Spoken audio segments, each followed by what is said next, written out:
오늘은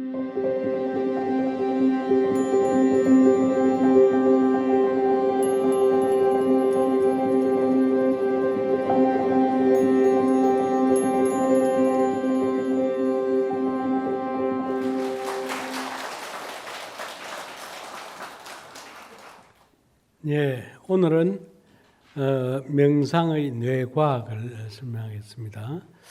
오늘날 사람들이 명상을 믿고 명상을 이렇게 열광적으로 하게 된 이유의 가장 큰 이유가 명상을 하면 뇌가 바뀐다. 이른바 명상의 뇌과학을 사람들이 신봉하기 때문에 그렇습니다. 그래서 그런 얘기들을 오늘 좀 해볼 겁니다. 명상을 하면 뇌가 바뀐다는 것은 대개 한 1960년대부터 이미 들려오던 얘기예요. 그러나 1980년대쯤 오면 이제 명상하는 동안에 뇌파가 알파파라고 하는 거하고 세타파라고 하는 두 개의 특징적인 뇌파가 명상 동안에 일어난다라는 것이 거의 과학적으로 입증이 이제 됩니다. 그러면서 이제 보통 이게 알파와 세타파라는 건 어떤 거냐면 매우 느린 뇌파예요. 느리다 하는 것은 뇌파가 느리게 돌아간다는 것은 뇌가 편안하다 이런 얘기예요. 이제 우리가 마음이 막 조급해지고 흥분하고 막 이래 되면 뇌파가 굉장히 빨라지기 시작합니다. 굉장히 빨라져요. 이게 이제 보통 번뇌, 망상, 막 그냥 잠이 안 오고 온갖 잡동사의 생각이 다 나고 막 흥분을 하고 이렇게 상기하고 하면 그때 나오는 뇌파가 베타파라 그래요. 이 베타파는 평균 이제 12사이클에서 30사이클 정도로 주파수가 굉장히 빠르게 막 내가 막 마음이 급하고 막 이렇게 되니까 뇌파 또한 이렇게 빠르게 나오고요. 알파파라고 하는 거는 평균 1초 동안에 8개 내지 12개 정도 나요. 그러니까 12개에서 30개, 32개 이렇게 가던 것들이 쭉 떨어져 가지고 8개까지 내려가는 겁니다. 그게 이제 알파파고, 알파파는 우리가 그냥 편안하게 있을 때, 깨어있지만은 편안하게 있을 때 나오는 뇌파입니다. 그리고 이제 세타파라고 하는 거는 초당 이제 4개에서 8개 정도, 또 알파파 한 반 정도 돼요. 더 느려요. 그건 어떤 때가 하면 우리가 잠이 올 때 하고 의식이 깨어날 때 하고 사이쯤 아주 몽롱한 그런 때가 있죠. 잔 것도 아니고 그렇다고 깨어 있는 것도 아니고 반수면 상태, 반수면 상태. 이런 때가 있죠. 편안하고 시간이 어떻게 지나간지도 모르고 이때가 보통 세타파가 나와요. 보통 이제 세타파가 나오면 시간 개념이 없어지는 겁니다. 난 한 10분쯤 지나는 것 같은데 실제로 시간이 1시간 쑥 지나가 본다거나 이렇게 우리 마음속에 조급증도 없고 편안하고 이런 상태가 세타파입니다. 요게 이제 80년대에 드러났죠. 그리고 이제 2000년대 이렇게 넘어오면서부터는 뇌 기능을 측정하는 장비들이 굉장히 고급 장비가 등장을 합니다. 전자 기술이 발달되면서 아주 미세한 뇌의 활동도 포착을 할 수가 있게 되죠. 여러분도 많이 들어본 MRI다, fMRI다, 무슨 CT, CAT다, PET다, PET다, 별 이제 그 장비들이 다 등장을 합니다. 그러면서 뇌의 그 마음 상태와 뇌의 변화 사이에 굉장히 밀접한 관계를 미세하게 이제 알아낼 수가 있게 되었습니다. 그때 이제 뇌파는 어떤 걸 찾아내냐 하면 다른 건 전에 거하고 같은데 고도의 명상 수련자 보통 한 10년에서 한 50년 정도 한 그런 명상을 한 그 티베트의 고성들을 대상으로 해가지고 네팔을 연구를 했어요. 했더니 이때까지 보통 사람을 아무리 명상을 많이 했다 한 사람 해도 이런 거 안 나왔는데 이 그 티베트 고승들한테서는 감마파라고 하는 뇌파가 공통적으로 나와요. 이거는 초당 30에서 80 사이클, 베타파의 한 2배보다 더 빠른 이제 그런 뇌파가 나옵니다. 근데 이것도 재밌는 거는 이 감마파가 굉장히 센 파예요. 파장이 세고 에너지가 굉장히 강력한 에너지를 품어내는 겁니다. 그 뇌의 힘이 강하다는 뜻이죠. 뇌의 힘이 집중력이라든지 이런 강한데 이것이 이 감마파가 어떤 특정한 내부의 하나에서 나온 게 아니라 골고루 온 뇌가 다 골고루 나와요. 그리고 시간으로 똑같은 시간에 나와요. 공조성, 공조현상, 싱크론이라 그럽니다. 그렇게 이제 2000년대 와가지고 티베트 고성을 대상으로 해서 감마파라는 뇌파를 찾아내고 나서 이게 도대체 뭐냐? 이래서 뇌과학이 새로운 차원이 전개되기 시작합니다. 그것이 이른바 고도의 집중 현상이다. 그러니까 이분들이 아주 보통 마음 공부를 한 게 아니라 아주 깊은 산 속에서 아주 많은 수행을 하신 분들이니까 그 수행력이 뇌파로 묻어 나오는 겁니다. 온뇌라는 말은 뇌피질 전체에서 골고루 나온다는 것은 온 뇌가 다 깨어 있다 이런 얘기예요. 협조하고 있다. 모든 뇌가 갖고 있는 기능이 다 다른데 이것들이 다 모여들어 가지고 기능을 하고 있다. 정신 일도하고 있는 겁니다. 정신 일도하면 어떻게 돼요? 하사불성이 일어나는 겁니다. 이거 정말 근사한 얘기죠. 그리고 또 재밌는 거는 이 스님들이 그러면 실제로 이제 무슨 명상을 하고 있을 때 이 감마파가 제일 잘 나오는가 이걸 봤어요. 평소에도 이 감마파가 나오긴 하는데 특히 자비 수련을, 자비 명상을, 무한대의 사랑을 중생의 고통에 구해주라고 막 기원을 하고 그 사랑을 베풀 때, 자비를 베풀 때 이게 감마파가 공조성을 가지고 온 뇌에서 한꺼번에 나온다. 그게 순수한 마음이잖아요. 자비라는 마음. 그죠? 이런 것이 밝혀졌습니다. 그래서 이제 이 감마파가 나오는 것은 따뜻한 마음, 집중하는 마음, 정신일도하는 마음, 그 다음에 순수한 마음, 뭐 이런 식으로 해석을 하게 된 거죠. 그 다음에 이제는 우리 마음이라는 거에 부분으로 따져보면 이성이라고 서양 사람들이 말하는 지성이니 이성이니 하는 이거는 별로 우리 마음 가운데 별로 많이 차지하지 않아요. 우리의 마음이라고 하면 감정이에요. 감성이에요. 감성.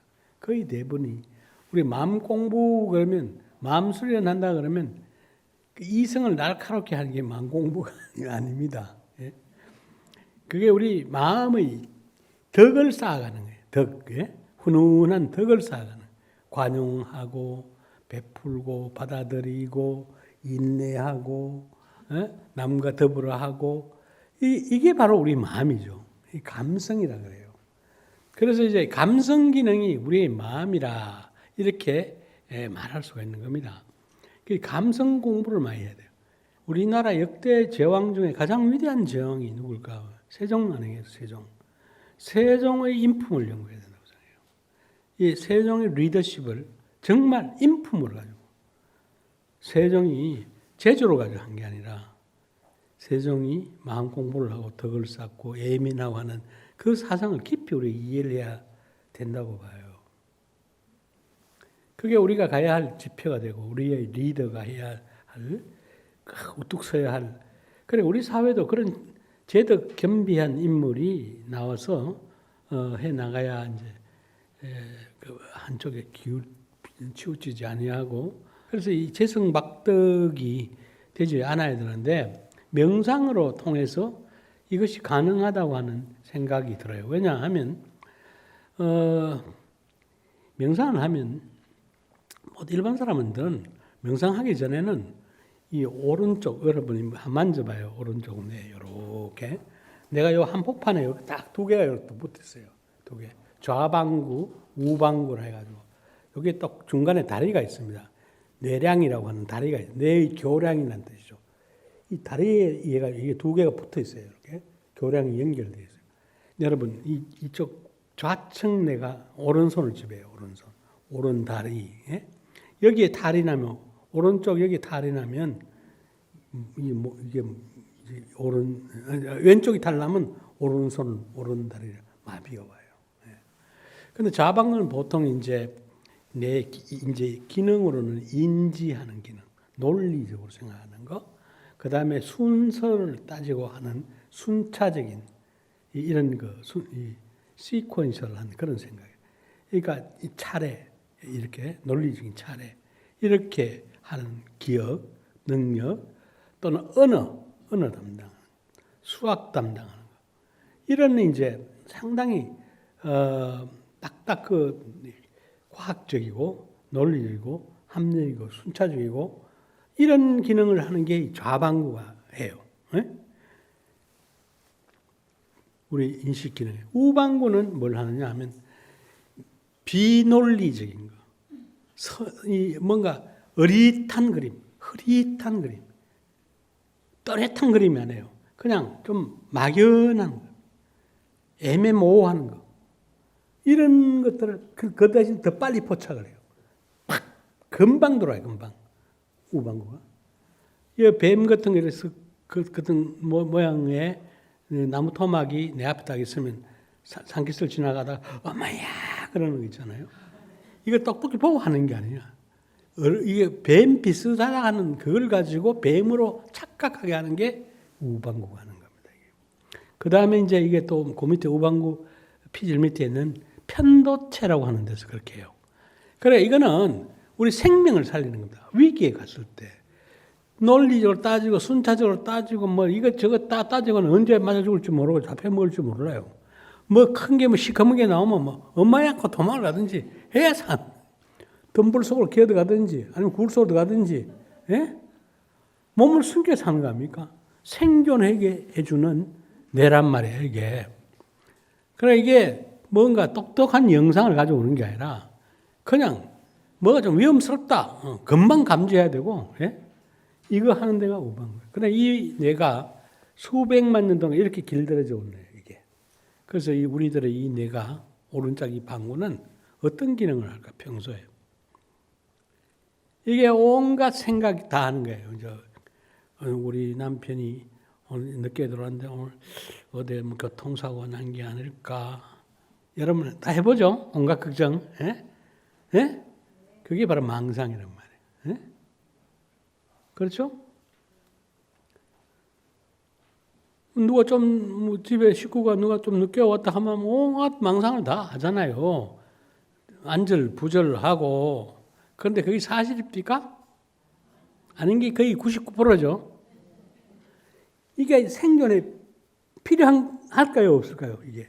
과거의 원시시대는 이게 더 필요했겠어요. 논리적으로 따지면 이게 더 필요했겠어요. 어느 놈이 더 필요했겠어요? 살아남는데?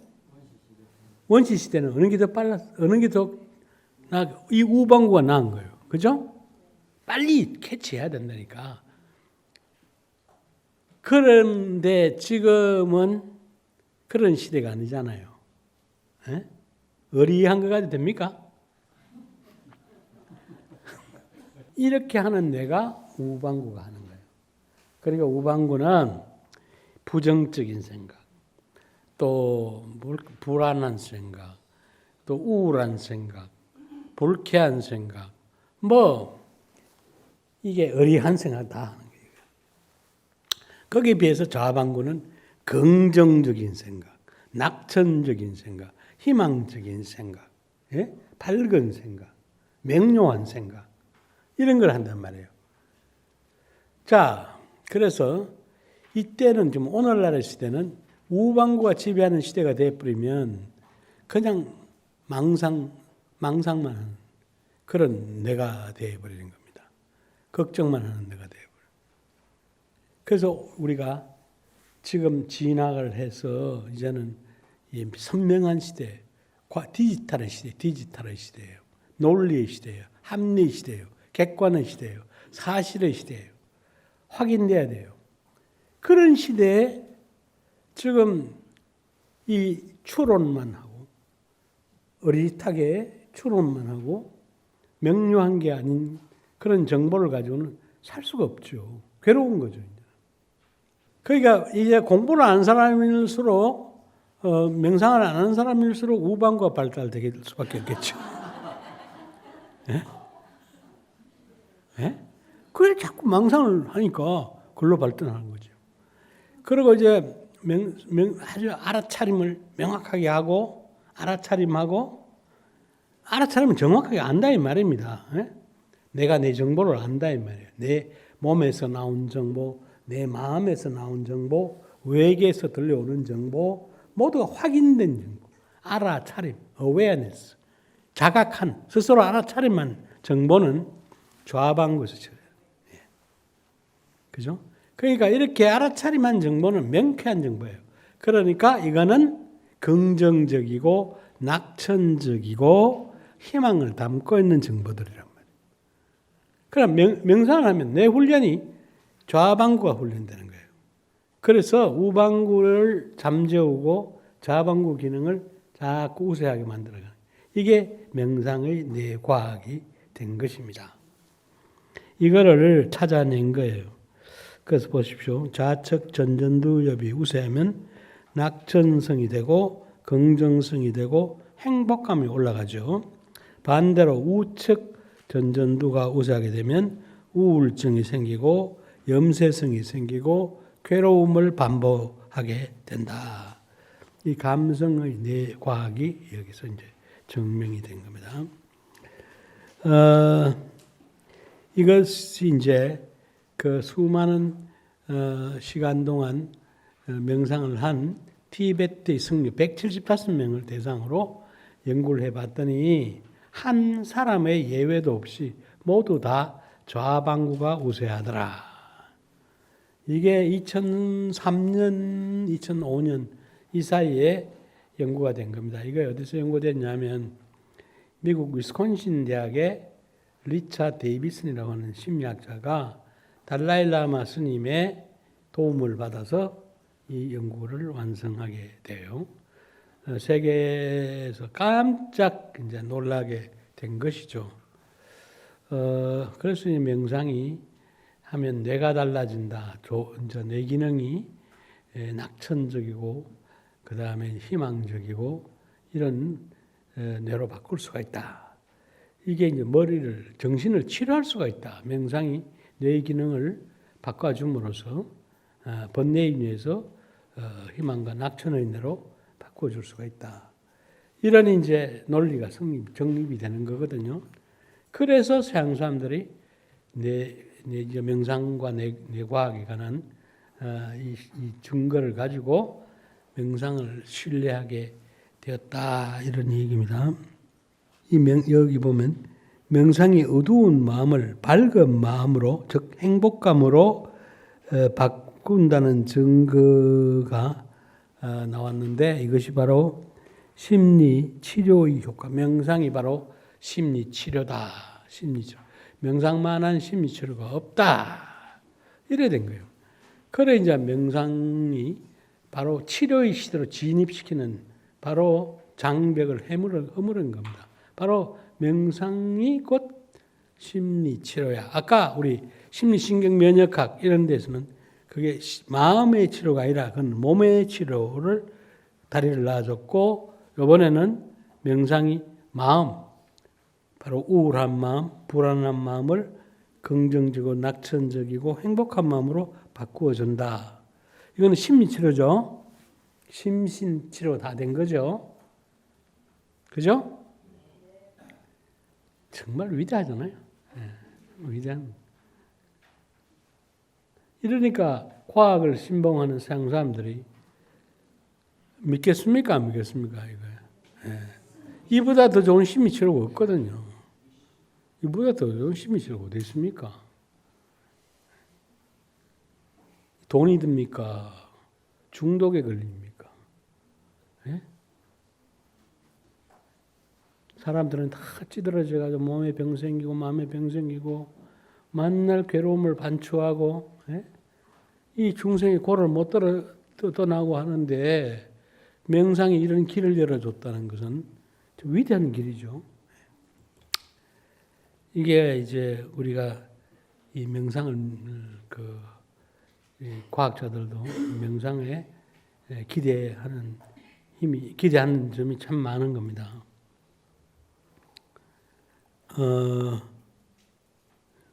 이건 좀 자세한 이야기가 되는데 뇌과학에 좀 조예가 있어야지만 이해할 수 있는 부분이긴 합니다만은 쉽게 이제 이야기하면 아까 정리를 했는데 우울한 마음에서 즉 우방구가 지배할 때는 우울한 마음, 불안한 마음 이게 이제 여기서부터 명상을 하면 낙천적인 마음, 긍정적인 마음, 행복한 마음으로 여기서 일로 바뀐단 말이에요. 이게 우세성이. 이게 바로 치료다 그랬죠.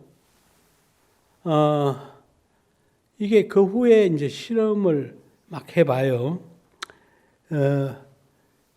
아까 그 데이터는 10만 시간, 즉 10년 정도 명상을 한 스님에서부터 55년, 5만 5천 시간, 아까 10만 시간이다. 1만 시간에서 5만 5천, 1만 시간이 되게 10년이라고 그래요. 5만 5천 시간, 55년. 이렇게 오랫동안 명상하는 스님들을 모시고 175분의 스님을 모시고 한 연구이기 때문에 좀 특별한 케이스거든요. 그런데 그러면 우리 같은 중생들, 번뇌에 찌들어져 있는 우리 같은 중생들, 더 쉽게 말하면 스트레스에 밟혀 있는 우리 같은 사람들이 명상을 해서 과연 우방구 우세에서부터 좌방구 우세로 바뀔 수 있을까? 그렇게 만약 바꿀 수 있다면 시간이 몇 시간이면 될까? 얼마만 명상하면 될까? 이런 게 이제 그럼 10만 시간 하라 하면 누가 하겠어요? 그거? 내가 10년 동안 하라 하면 아무나 안 할 거예요. 네? 오늘 사람들은 그 효율성 없다 이거거든. 투자 가치 코스트가 너무 많이 들어간다 이거야. 그죠? 안 할래요 그러면. 그래가 이제 그 회사 직원들을 8주 동안 여러분은 6주 했지만은 보통 정상적으로 하는 8주를 해야 돼요. 8주도 MBSR을 해야 됩니다. 그 1주 동안 그냥 집에서 노는 게 아니라 그 실습 숙제를 하는 거예요. 그냥 오늘 공부한 것도 열심히 공부를 하고 복습을 또 하고 예습까지는 아니더라도 좋으니까 복습을 해서 그걸 머리에다 완전히 이렇게 신념을 심어야 돼요. 이 공부한 걸 가지고 이론적인 거는 하고 실습권 테이프 계속 들어가지고 일주일 동안 바디 스캔 일주일 동안 계속 해야 돼. 매일 한 번씩이가. 그렇게 해야지 이제 명상에 효과가 생기는 거예요. 그렇게 8주를 이어나가 보면 그게 이제 MBSR 처음 만들 때 8주짜리를 만들었거든. 그렇게 했더니 그 바이오텍에 스트레스 많은 친구들이 우방구 우세로부터 좌방구 우세로 바뀌었어요. 8주 만에. 대단하잖아요. 8주 만에. 그리고 면역 기능도 올라갔어요. 우리 아까 사이코뉴로 엔도 임뮤나라지를 했습니다. 마음을 훈련하면 제일 마지막 면역이죠. 면역까지 따라 올라갔다. 이게 증명이 됐습니다. 8주 해가지고. 왜? 이렇게 증명이 되고 나니까는 너도 나도 이제 하자 이렇게 된 거예요. 이게. 그래서 이제 또 그동안에 8주, 짧게는 8주, 길게는 한 1년 이렇게 한 사람을 대상으로 연구도 하고 또 어떤 하버드 라자라고 하는 사라 라자라는 사람은 1년에서 한 10년 정도 했는 사람 좀 많이 했죠. 이 사람들은. 이런 사람들을 또 대상으로 한 연구도 나오고 또 나이가 40대 한 50대 명상을 그래도 한 10년쯤 한 중년급도 연구를 하고 이렇게 쭉 해보니까 한결같이 명상을 하니까 우반구 번뇌우수 여기서부터 좌반구 우세 쪽으로 넘어왔다. 거의 다 증명이 됐고요. 그 예외 없이 다 나왔어요. 또 어떤 데는 어떤 연구는 그 이제 내 부위 가운데 잡이 담당하는 데가 있고요. 공감을 담당하는 데가 있고요. 또 뭐 긍정성을 담당하는 이런 그 좋은 역할을 하는 데가 있습니다. 알아차림 담당하는 이쪽들이 예상했는 대로 명상을 통해 가지고 기능이 더 우세하게 됐다. 이런 또 증명이 나오고요. 또 어떤 연구는 뇌피질의 두께를 연구해요. 뇌피질 두께라고 하는 것은 뇌피질이 두껍다 하는 것은 내가 왕성하게 활동을 하고 있다는 증거입니다. 젊은 사람들은 뇌피질이 다 두꺼워요. 노인네에만 뇌피질이 자꾸 얇아져요. 얇아져서 드디어 한계를 넘어가면 치매가 되어버린 겁니다. 예? 뇌의 세포들이 세포체라고 하는 그 활동을 하는 그 중심부가 자꾸 오그라드니까 인지 기능이라든지 기억 기능이라든지 언어 기능이라든지 이런 거를 못하게 되는 거예요. 그렇게 되면 뇌 기능이 떨어지니까 종국에 가서는 치매, 알츠하이머에 걸리는 겁니다. 이런 거를 미루어 보면 명상은 치매를 예방하고요. 또 그 장수 기능을 늘리고요. 장수 기능. 장수 기능이라 하는 것은 이제 염색체 말단에 가면 지난번에 한번 얘기했는 것 같기도 한데 텔로메아라고 하는 모자가 있다 그랬죠. 모자처럼 생긴 꼭대기가. 그 얘기했습니까? 예. 이게 세포 분열을 하면 조금씩 따라가요. 세포 분열을 이제 빨리 세포 분열을 해버리면 우리가 스트레스 많이 받으면 세포 분열 막 빨리 하는 거예요. 그래 빨리 죽는 거예요, 그러니까. 그런데 이제 이걸 세포 분열을 늦게 하도록 서서히 여러분 금방 머리에 연상이 있는데 사과 두 알을 따가지고 살아있는 겁니다, 이거. 살아있는 생명이에요. 하나는 뜨뜻한 데 두고 하나는 냉장고에 딱 넣어보세요. 어느 게 빨리 썩습니까? 똑같은 나무에 땄는데 방에 둔 게 금방 썩지. 냉장고는 오래 가잖아요. 생선도 그러면 하나는 냉장고에 있고 하나는 그냥 실내에 그냥 둡시다. 어느 게 먼저 상합니까? 생선은 소금 많이 쳐는 게 또 있다. 어쨌든 세포 분열을 많이 막 호흡을 하고 세포가 그러면 빨리 썩어버리는 거야 그게. 호흡을 늦게 해요. 호흡을 정지시키거나 호흡 주기를 늦게 돌아가도록 하면 오래 지탕을 하는 겁니다. 과호흡을 하면 빨리 죽어요. 그러니까 스트레스 아까 운동 너무 많이 해서 숨 너무 많이 하면 그게 그렇게 좋은 거 아니라고 생각하거든요. 대사를 너무 높이는 게 안 좋은 거예요, 그게. 자, 그래서 이게 바로 이 명상을 한 사람은 텔로메아를 보호하는 텔로메라즈라고 하는 효소가 있어요. 이 효소의 기능을 증가시키게 되면 이 텔로메아라는 염색체 말단에 있는 이게 덜 따라서 생명을 연장시켜. 세포 분열 늦게 해서 생명을. 그렇게 명상을 하니까 텔로메라즈 액티비티가 활성이 한 30%더 올라가더라는 거예요. 그게 텔로메아를 한 30%더 늦춘다 이 말이에요. 그게 발견된 거예요. 그 다음에 또 얘기했죠. 그 이완 반응, 그 만트라 명상을 하면요, 혈압을 올리는 막 우리가 민감하게 되고 과민하게 되면 혈압이 막 올라가는데 이거를 올리는 유전자의 그 기능을 표현을 둔감하게 만들어요. 둔감하게.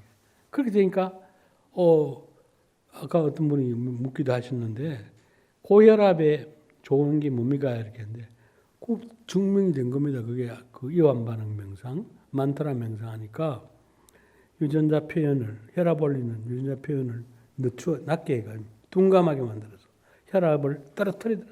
그러니까 똑같은 스트레스를 받는데 덜 놀라는 거야. 덜 놀라. 혈압이 안 올라가는 거야. 덜. 둔감하게 돼가지고 이게 그 유전자가 요즘 그 유전자 워낙 유전자기 발달돼 있어 가지고요. 어느 유전자가 지금 활동해 불을 켜고 있는가, 불빛이 밝은가, 둔한가 이걸 다 알아내요 지금. 예? 이 분석을 해가 유전자 분석을 해가지고 그 명상을 하면 이 민감한 그런 유전자들을 둔감하게 만들고 또 둔감하게 된 거는 기능을 올려야 할 거는 올리고 이렇게 된다는 것들이 막 지금 밝혀지기 시작을 했어요. 그 분야를 이제 에피제네틱스라고 후생 유전학이라고.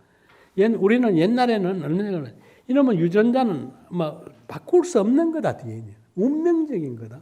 암도 그러니까 암의 그 표현을 늦추면 그 기능을 떨어뜨리면 암 비록 그 유전자를 암 유전자를 받고 왔다 하더라도 안 나타나는 거예요.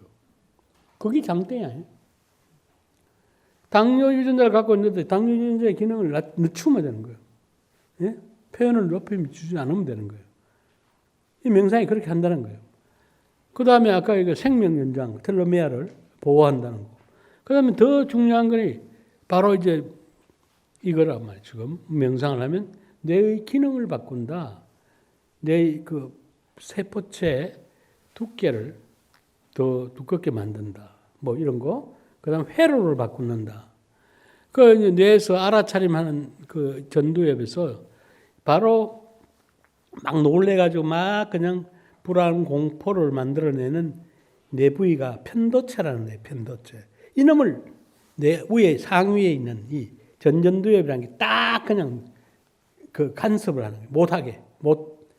그 편도체가 제 마음대로 막 놀래서 날뛰지 못하도록 딱 위에서 딱 그냥 억제라는, 통제라는 거예요.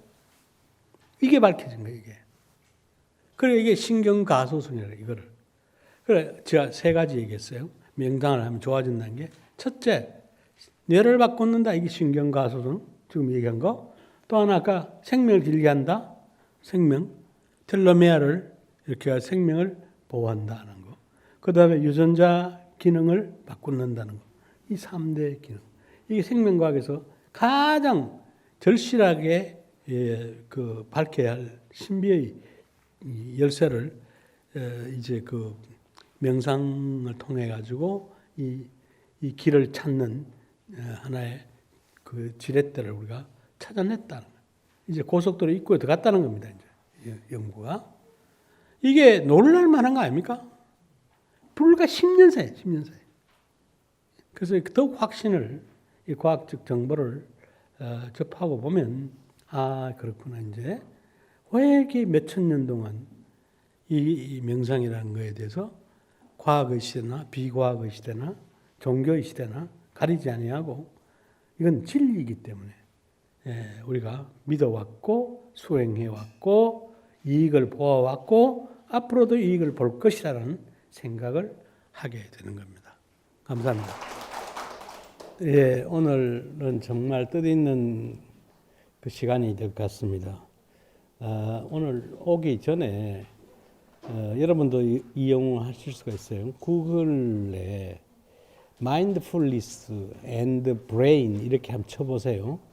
치면 그 많은 논문이 많이 나옵니다. 나오는데 다른 논문들 좀 보면 그 쓰는 사람이 크게 그 어떤 권위 있는 논문들이 아니라서 뭐 그냥 보고 웃고 지나갈 수 있을 것 같기도 하고요. 재밌는 소식 정도 이렇게 되는데 하나 논문이 눈에 띄더라고요. 그 논문이 The Science of Mindfulness, 마음 챙김의 과학이다 이래가 놓고 그게 유명한 사람이에요. 데니엘 시겔이라고 하는 이 분야에 존 카바틴보다 더 유명한 사람일 수도 있어요. 예, 캘리포니아 대학교, 로스앤젤레스 대학의 있는 그 뇌과학자인데 그 양반이 아주 그 재미있는 이 아티클 하나 마인드풀이라는 잡지에 이제 쓰는 걸 거기에 전제를 해놨더라고요. 그걸 쭉 읽어보면서 이런 걸 발견했어요. 이 왜 마인드풀리스를 과학이라 하느냐 10가지를 설명해 놨습니다. 했는데 그 중에 가장 두드러진 게 하나가 이 많은 그 연구를 한 토론토 대학의 파브라고 하는 사람의 연구를 인용을 해가지고 실험한 결과예요. 마음 챙김하기 전에는 머릿속에서 온갖 수다, 그냥 이 망상이다, 망념이다, 이런 말이죠. 이런 게 이제 보이던 사람들이 마음 챙김을 명상을 하고 난 후에는 그 수다가 이제 조용해지고 이야기가 이제 자기 안을 들여다보는 그런 쪽으로 뇌 활동이 달라지더라. 그리고 막 수다 또 번쩍번쩍 걷더니 막 수다가 없어지고 조용하게 자기를 관찰하는 그런 뇌 활동으로 바뀌더라 하는 식의 이야기를 10가지 중에 이제 하나를 써놨더라고요. 그걸 보면서 정말 최고의 뇌과학자가 최신의 그 아티클 속에 이렇게 얘기를 한다는 것은 대단히 유익한 정보이고 또 우리가 마음챙을 제대로 하게 되는 것 같으면 이제 망상에서부터 해방될 수가 있겠구나 하는 그런 굉장한 희망 같은 것을 읽었습니다. 이 서투른 뇌과학자들은 무슨 전자공학 한 사람들도 뇌과학자로 좀 둔갑해가 있는 사람들도 많은데 전혀 달라요. 뇌라는 것은 컴퓨터를 가지고 시뮬레이션 한 거하고는 전혀 다릅니다. 왜냐하면 뇌라는 것은 하나의 살아있는 생체고요. 그 다음에 뇌가 얼마만큼 복잡하냐 하면 1천억 개 정도의 신경세포가 있어요. 우리 뇌 안에. 1천억 개의 신경세포가 있고 시냅스, 그러니까 이 정보를 소통시키는 것이 한 500조 정도 됩니다. 500조. 그렇기 때문에 상상을 할 수가 없는 거예요. 이걸 어떻게 계산해가지고 무슨 그 정보 처리하는, 물리적인 정보 처리하는 것처럼 그렇게 되지는 않습니다. 훨씬 더, 우리 보세요. 동기, 감정, 다, 우리를 다 바꿔놓잖아요. 생각들이. 그래서 단순한 게 아니란 말이에요. 물리적인 실체하고 생명이라는 이 실체는 작용하는 틀이, 방식이 다르다는 말이죠. 그래서 우리 뇌를 가지고 이렇게 쉽게 설명하는 것은 설명한 데는 좋겠지만은 설명 개념은 좋겠지만은 그렇게 단순하게 이해되는 게 아니다 이렇게 생각하시고 그 답은 오직 수행밖에 없다. 수행을 만에 회로를 바꿔야 되는 거예요. 뇌를 바꿔야 된다. 그래서 수행을 많이 한 사람들 하고 제가 우리 앞서서 얘기를 했는데 뭐 10만 시간, 5만 시간 이렇게 하는 티베트 승려들은 어떻게 됩니까? 감마파란 걸 내보내죠. 그죠? 그죠? 이거는 이 뇌피질 여러 군데 있는 뇌세포들이 동시에 공조 현상을 한다. 이런 설명을 했습니다. 맞죠? 그 엄청난 힘이에요. 그 공조. 그게 이제 집중이고, 그 다음에 그게 이제 순수할 때, 특히 이제 뭐 자비심 같은 거 무한대의 자비심을 발휘할 때 이 공조 현상이 아주 뚜렷하게 나타나거든요. 그러니까 망상이 다 무너지고 거기에는 따뜻한 정말 엄청난 힘이 모여가지고 나오는 겁니다. 이런 것들이 정말 놀라운 이제 그 최신 과학의 발견이라고 보거든요. 그래서 리차드 데이비슨이라고 한 사람이 그 새로운 영역을 연 겁니다. 그 위스콘신 대학에. 그리고 그 사람이 했는 연구 하나가 어떻게 됐나요? 얘기를 했는지 안 했는지 지금 기억이 없습니다만은 이 일반인들도 8주만 하면 뇌가 바뀐다. 우방구 우세성에서 우방구 우세하면 왜 됩니까? 아주 망상이 많은 거 아니에요? 걱정, 스트레스 많이 받고 번뇌, 망상이 많은데 좌방구로 넘어가면 기능이 넘어가면 긍정적이고 낙천적이고 그다음 밝아지는 사고로 바뀐다. 성격 자체가 그러니까 이 명상이 심리 치료인 거예요. 명상을 해버리면 이런 망상이 없어지면 바로 심리 치료된 거라고요. 긍정적이 되고 희망적이 되고 이렇게 된 걸 뭘 굳이 심리 치료라는 말을 할 필요가 있겠어요. 내가 이제 바뀐 건데 이미. 그래서 오늘 이런 얘기들을 주워 모아가지고 이야기를 좀 한번 엮어보려고 하는 겁니다. 자, 이제 명상은 과학이자 의학이다. 명상은 수행이 아니라 이 수행이라는 개념으로만 명상이 존재하는 게 아니라 명상은 이제는 이런 뇌과학이 개입되고 하면서 과학이라고 하는 튼튼한 바탕을 두고 있고 그 다음에 치료라고 하는 의학이다. 이렇게 말을 할 수가 있습니다. 자, 2003년 꽤 오래됐습니다. 15년 전에 8월 3일자 타임즈의 카바 스토리를 보면 명상의 과학이라고 해서 여기 지금 저 위에 그림이 그 카바 타임즈 카바 2003년 8월 3일자 카바 스토리예요. The Science of Meditation. 명상은 과학이야라고 나옵니다. 저 타임즈에.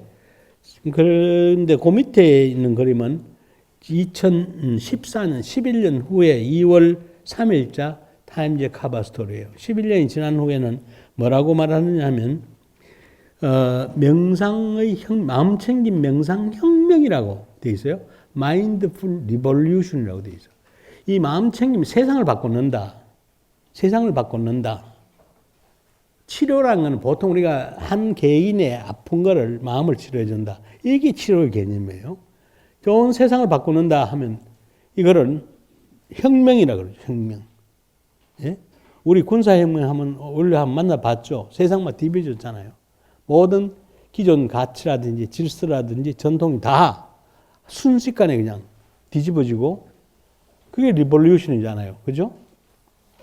이러면 이게 이제 마인드풀 리볼루션을 말 의식혁명이란 말이에요. 의식혁명. 생각이 달라진다. 이게 달라진다. 치료 정도가 아니라 확 뒤집어지는 거다. 이렇게 제목을 붙였단 말입니다. 타임즈가 근거 없이 이런 말을 합니까? 그래서 이제 이걸 보고 제가 이제 명상은 이제 과학이자 2003년에는 과학이라 그랬고 명상이 과학이라 그랬고 2014년에 와서는 명상이 이제는 혁명이라 그랬다 이게. 혁명이란 말은 우리 마음과 몸에 엄청난 변혁이 일어나는 그 과정을 말하는 겁니다.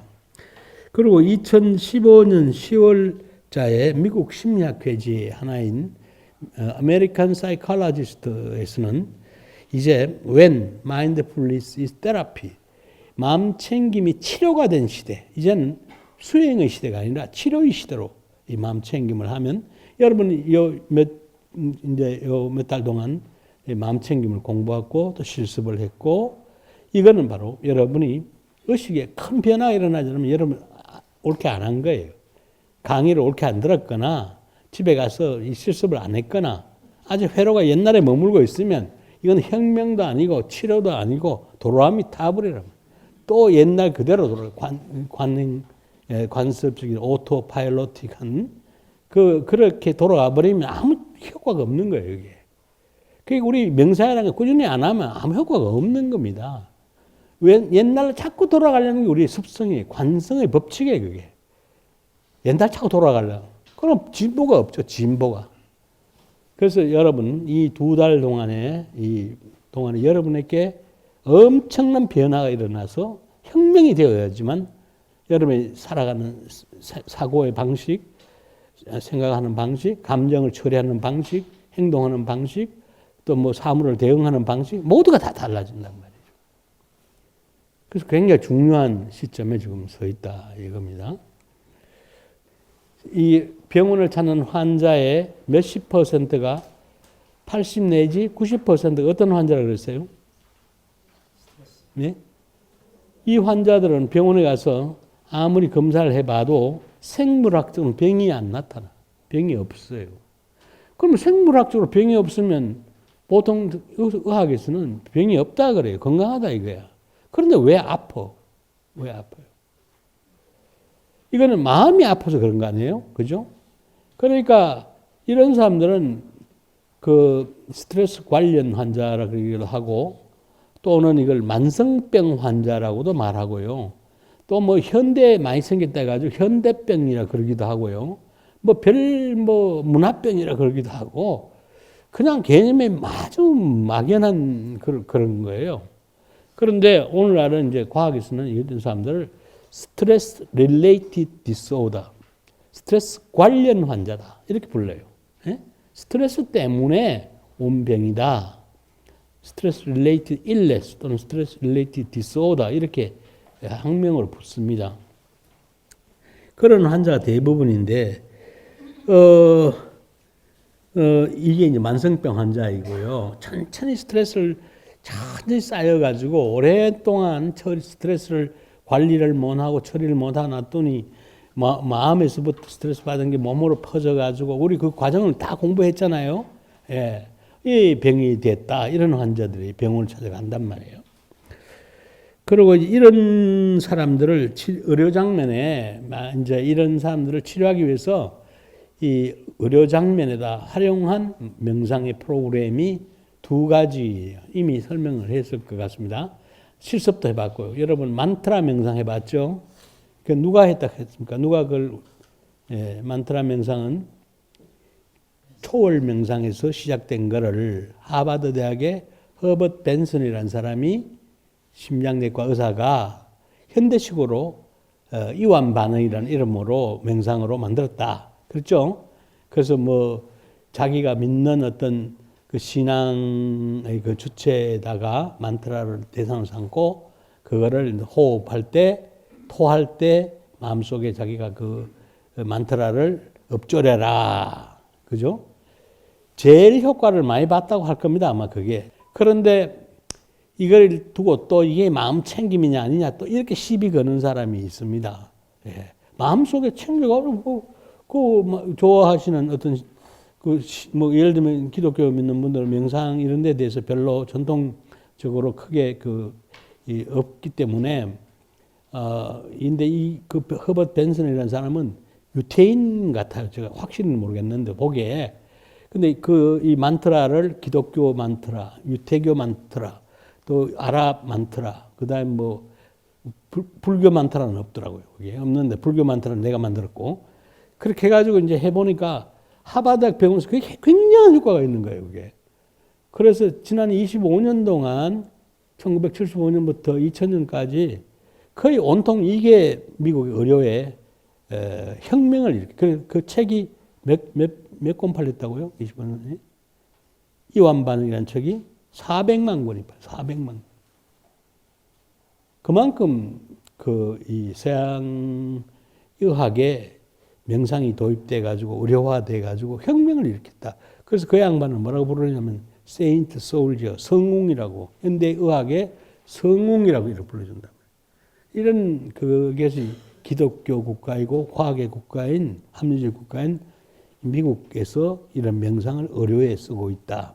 그 다음에 이어서 나온 게 1990년에 의료에 등장한 게 지금 여러분 하고 있는 MBSR 이게요. 존 카바진이 1990년에 매사추세츠 대학 병원에서 정식으로 시작한. 물론 그 앞서서 1979년부터 했는데 공식으로 이제 그 의료화된 것은 1990년부터입니다. 5년 사이에 이게 너무나 유명해져 가지고 이 보험 공제까지 받게 돼버렸다. 1990. 그런데 앞서 했던 이완 반응, 허버트 벤슨의 이완 반응은 보험 공제를 못 받았는데 MBSR은 보험 공제를 받게 된 거예요. 이 보험 공제를 해준다는 얘기는 이것이 굉장한 과학적인 의미가 있다, 근거가 있다. 이럴 때 해주는 거예요. 그게. 우리나라도 이걸 하려고 지금 명상의학회도 만들고 막 급조하는 학회들이 막 만들어져 가지고 우리 한국 명상학회하고 조인트 해가지고 하려고 지금 하는 운동이 지금 막 벌어지고 있습니다. 이거는 재탕도 하는 것 같습니다만은 스트레스 관련 질병 환자, 성인병 환자가 너무너무 늘어나기 때문에 이렇게 많습니다. 소화기 질환에 속하는 것도 위궤양이 전부가 다 스트레스 관련이 아니지만은 여러분 속상하고 스트레스 많이 받아보세요. 속에 막 쓰린 물이 나오고 그러죠. 시작해가지고 이게 궤양까지 갑니다. 상처가 나면 궤양이 염산이 얼마나 독합니까? 함석도 막 뚫는데 그 위벽 정도 뚫는 건 보통이에요, 그냥. 그런 게 이제 궤양이에요. 이게 더 두면 위암으로 바뀌고 막 이렇게 위천공 뭐 이렇게 가거든요. 이게 이 스트레스를 차단해야 되는데 못하고 있으면 그렇게 온단 말입니다. 그 다음에 여러분, 대장염이라고 하는, 그거와 이 스트레스하고 굉장히 관련이 있어요. 어디 낯선 데 가든지 뭐 심성이, 마음이 불편하고 막 이러면 아랫배가 살살 아프기 시작하고 곱동 같은 거 누고 막 이럽니다. 가벼울 때는 이걸 IBS라고 그래요. 일리타블 보울 신드롬이라고 그러는데, 과민성 대장증후군이라고 이렇게 말하고요. 이 심하면 염증까지 가면 대장염으로 이야기하는 거예요. 자, 그 다음에 이제 면역계 질환들, 뭐 심하게는 스트레스 많이 받으면 암 걸린다 하는 말 많이 들어봤죠. 보통 우리가 스트레스는 만병의 근원이다, 뭐 이렇게 말하면서 암까지 예를 듭니다. 그 다음에 일반 감기도 스트레스 받으면 면역이 떨어지니까 감기에 잘 걸려요. 그렇죠? 경험 많이 해보죠. 그 다음에 우리가 또, 인플루엔자도 일종의 그 면역 장애에서 오고, 그 다음에 감염성, 기타 여러 가지 감염성 질환, 면역기 기능이 떨어지면 세균의 감염이 되기 쉽고 해서 오는 질환들. 그 다음에 심혈관계 질환, 고혈압. 그 다음에 동맥경화, 협심증, 심근경색, 뇌졸중. 이게 우리 이제 성인 사망이 1번으로 올라오고 있어요. 1번으로. 각종 암이 1번으로 아주 지금까지는 암이 뭐 다른 거 비교할 수 없을 정도로 아주 그 성인 사망의 제일 원인이었는데, 암은 수그러들기 시작하고 이제는 심장병, 심혈관계 질환을 치고 올라옵니다. 이게 이제 그 다른 서양의 미국이라든지 이런 나라들이 그렇게 돼 있거든요. 그래서 이제 이 라이프 스타일을 바꿔야 된다 해가지고 고기 덜 먹게 하고, 이제 그 다음에 요가 같은 거 또는 명상 같은 거 많이 하게 되고, 그 지중해식 그 다이어트, 해물 뭐 이런 뭐 오일 뭐 있잖아요. 무슨 오일이죠? 올리브 오일 쓰고, 이 생선 먹고, 이렇게 하는 게 심장병 예방하고 관계. 저 북부라파 쪽이라든지 이런 데는 지금 심장병 많지만 남쪽으로 이 지중해 연안으로 오면 즐기고 놀고, 뭐 라틴계가 좀 그렇지만 이게 너무 열심히 일 안 하고 이런 사람들은 심장병 덜 걸려요.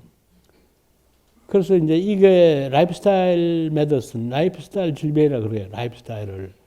우리도 지금 막 너무 올리고 후에 너무 많이 그 일을 많이 했잖아요. 한국 사람이. 그런데 감정 표현을 안 하고 그냥 억울한 걸 참고 막 이 암울한 시대를 지내오면서 일만 열심히 해가지고 암이 걸린 거다. 이게 많이.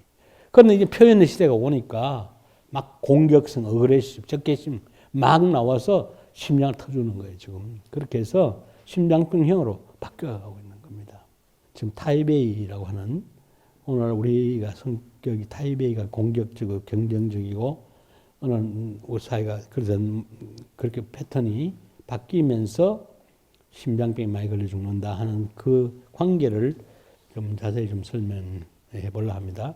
타입 C가 어떻고 타입 D가 어떻고 그런 성격에 따라서 잘 걸리는 질병이 달라져요. 그거를 설명을 좀 해볼까 하고 그런 자료를 좀 만들어 봤습니다. 그 다음에 이제 내분비계 질환이 또 이게 굉장히, 저는 우리 사이코 뉴로 엔도 임뮤놀로지 들었죠? 귀에 여러 100번 들어요. 회로가 만들어요. 자꾸만. 한 번 들으면 다 끊어져요. 그 회로가. 끊어지고 안 만들어지거든요. 그게 그 강화가 돼.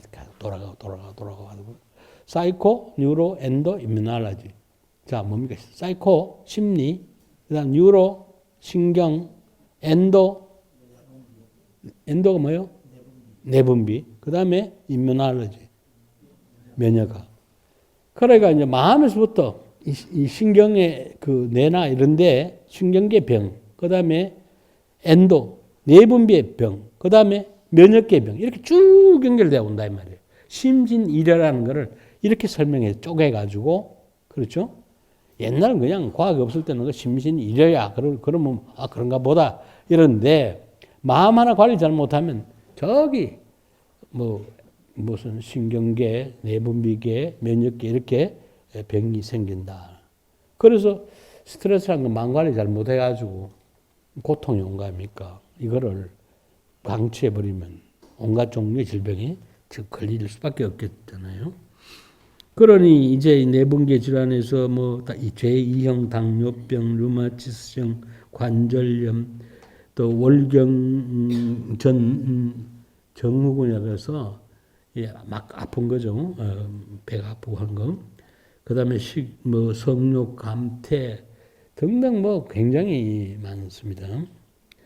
그다음에 이제 정신신경계 질환, 이게 우리가 심리적인 질환이라고 말할 수 있는 것들, 탈진, 우울증, 불안, 직무불안, 그다음에 불면증, 기억력 감퇴, 학습 및 인지장애, 뭐 이런 것들, 뭐 참 많습니다.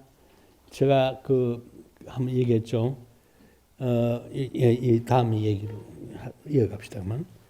자, 이 한국인이 전 세계에서 우울증이 제일 많다. 또 자살률이 1위다. 이혼율이 1위다.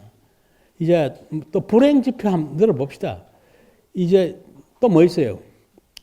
청소년 무슨 범죄율이 제일이다. 이게 부끄러워 이제 얘기를 못 하는 거예요. 이게 동방예의지국이냐 싶은 게 이게 뭡니까? 짧은 동안에 경제 성장을 하면서 우리가 정신적인 걸 돌보지 않은 거예요. 그냥 충동이 넘쳐 흐르고 용망이 넘쳐 흐르고 그 다음에 적개심이 넘쳐 흐르고 조절은 할 줄 모르고 이렇게 온 그 자업자득이 지금 우리 민족을 좋아오는 겁니다. 이 우울증이 전 세계에 너무나 두드러진 일이에요. 두드러진 일이에요.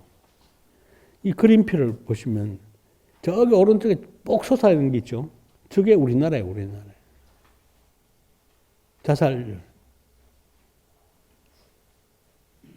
그 다음에 그 밑에 이제 자살률 보면 인구 10만 명당 2015년의 경우 남자가 37.5인, 10만 명당 37.5인, 여자가 15.5인, 평균에서 26.5인인데, 제가 대학 다닐 때요, 자살률을 공부한 거 하면, 여자가 남자보다 훨씬 더 많았거든요. 훨씬 더 많았어요.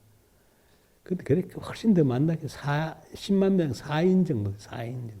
1960년대 제가 대학을 다녔는데, 초반에 다니는데 얼마나 못 살았대요. 그때는 이제 여자들이 그래도 히스테리 걸렸다 그러고 막 우울증 걸리고 자살도 하고 막 그랬습니다. 그렇지만은 4인, 10만 명 4인. 우리가 뭐 경제 성장했다고 자랑 막 하잖아요. 몇십 배 성장했다 그러는데 자살률 줄여야죠. 잘 살면 뭐 자살도 하지 말고 행복하게 살아야 될 거 아닙니까? 이렇게 돼버렸단 말이에요. 이 언밸런스를 우리가 어떻게 설명할 것입니까? 우리 사회가 정신적으로 속이 꽉 차고 성숙해지고 행복해지지 않았다는 얘기예요, 이게. 모에 바람 들면 속이 그냥 허벅해지고 못 쓰잖아요, 그죠? 우리 그런 거예요. 우리 외형만 커졌지 속이 꽉 차고 성숙하고 정말 그 어떤 주체성이 딱 자기 조절을 할 수 있는 자기 욕망과 감정과 생각을 다 조절해 나갈 수 있는 현명한 인간들이 아니다. 조금 뜻대로 안 된다고 죽어버리고. 예? 그래서 참 이걸 나라도 얼마나 걱정을 하겠습니까? IMF를 당하면서 올라갔거든요. IMF를 당하면서 확 자살률이 올라갔습니다. 그 다음에 이걸 상당히 내려졌어요. 지금 26.5인이라 그런데 제가 아는 32인까지 올라간 적이 있습니다. 10만 명당. 이러던 것이 그때 통계를 보면 이 제2위 국가가 일본이더라고요. 또 일본이 18인. 18인. 그다음 헝가리 이런 나라가 좀 그렇더라고요. 이 자살률 높고 이렇던데 스위스 같은 건 4인. 그 옛날에 우리 못 살 때 1960년대 그 4인 가는 그 수준에 있단 말이에요. 이게 정말 행복한 나라고 건강한 나라겠죠. 그런데 OECD 평균 12인이에요. 우리가 그까지만 따라 내려오면 좋은데 12인까지 내려오면. 그래서 이런 운동은 정말 캠페인을 벌려야 될 거라고 생각되고 캠페인 가지고 되는 일은 아니에요. 이거를 이제 우리가 이 우울한 사람, 자살하려는 사람 얼마나 절박하면 그런 그 상황을 선택을 하겠습니까? 그렇게 가지 않도록 새로운 대안을 마련해 줘서 정신적인 성숙을 할 수 있는 길을 가르쳐 주고 이런 뭐 마음 챙김이 최고라 그러거든요. 그 중에 자기 감정 알아차리는 거예요. 이게 알아차리는 거 아닙니까? 우리 이 마음 챙김이란 게 명상해 봤잖아요. 내 감정 알아차리기, 내 생각 알아차리기, 내 감각 알아차리기 다 해봤죠.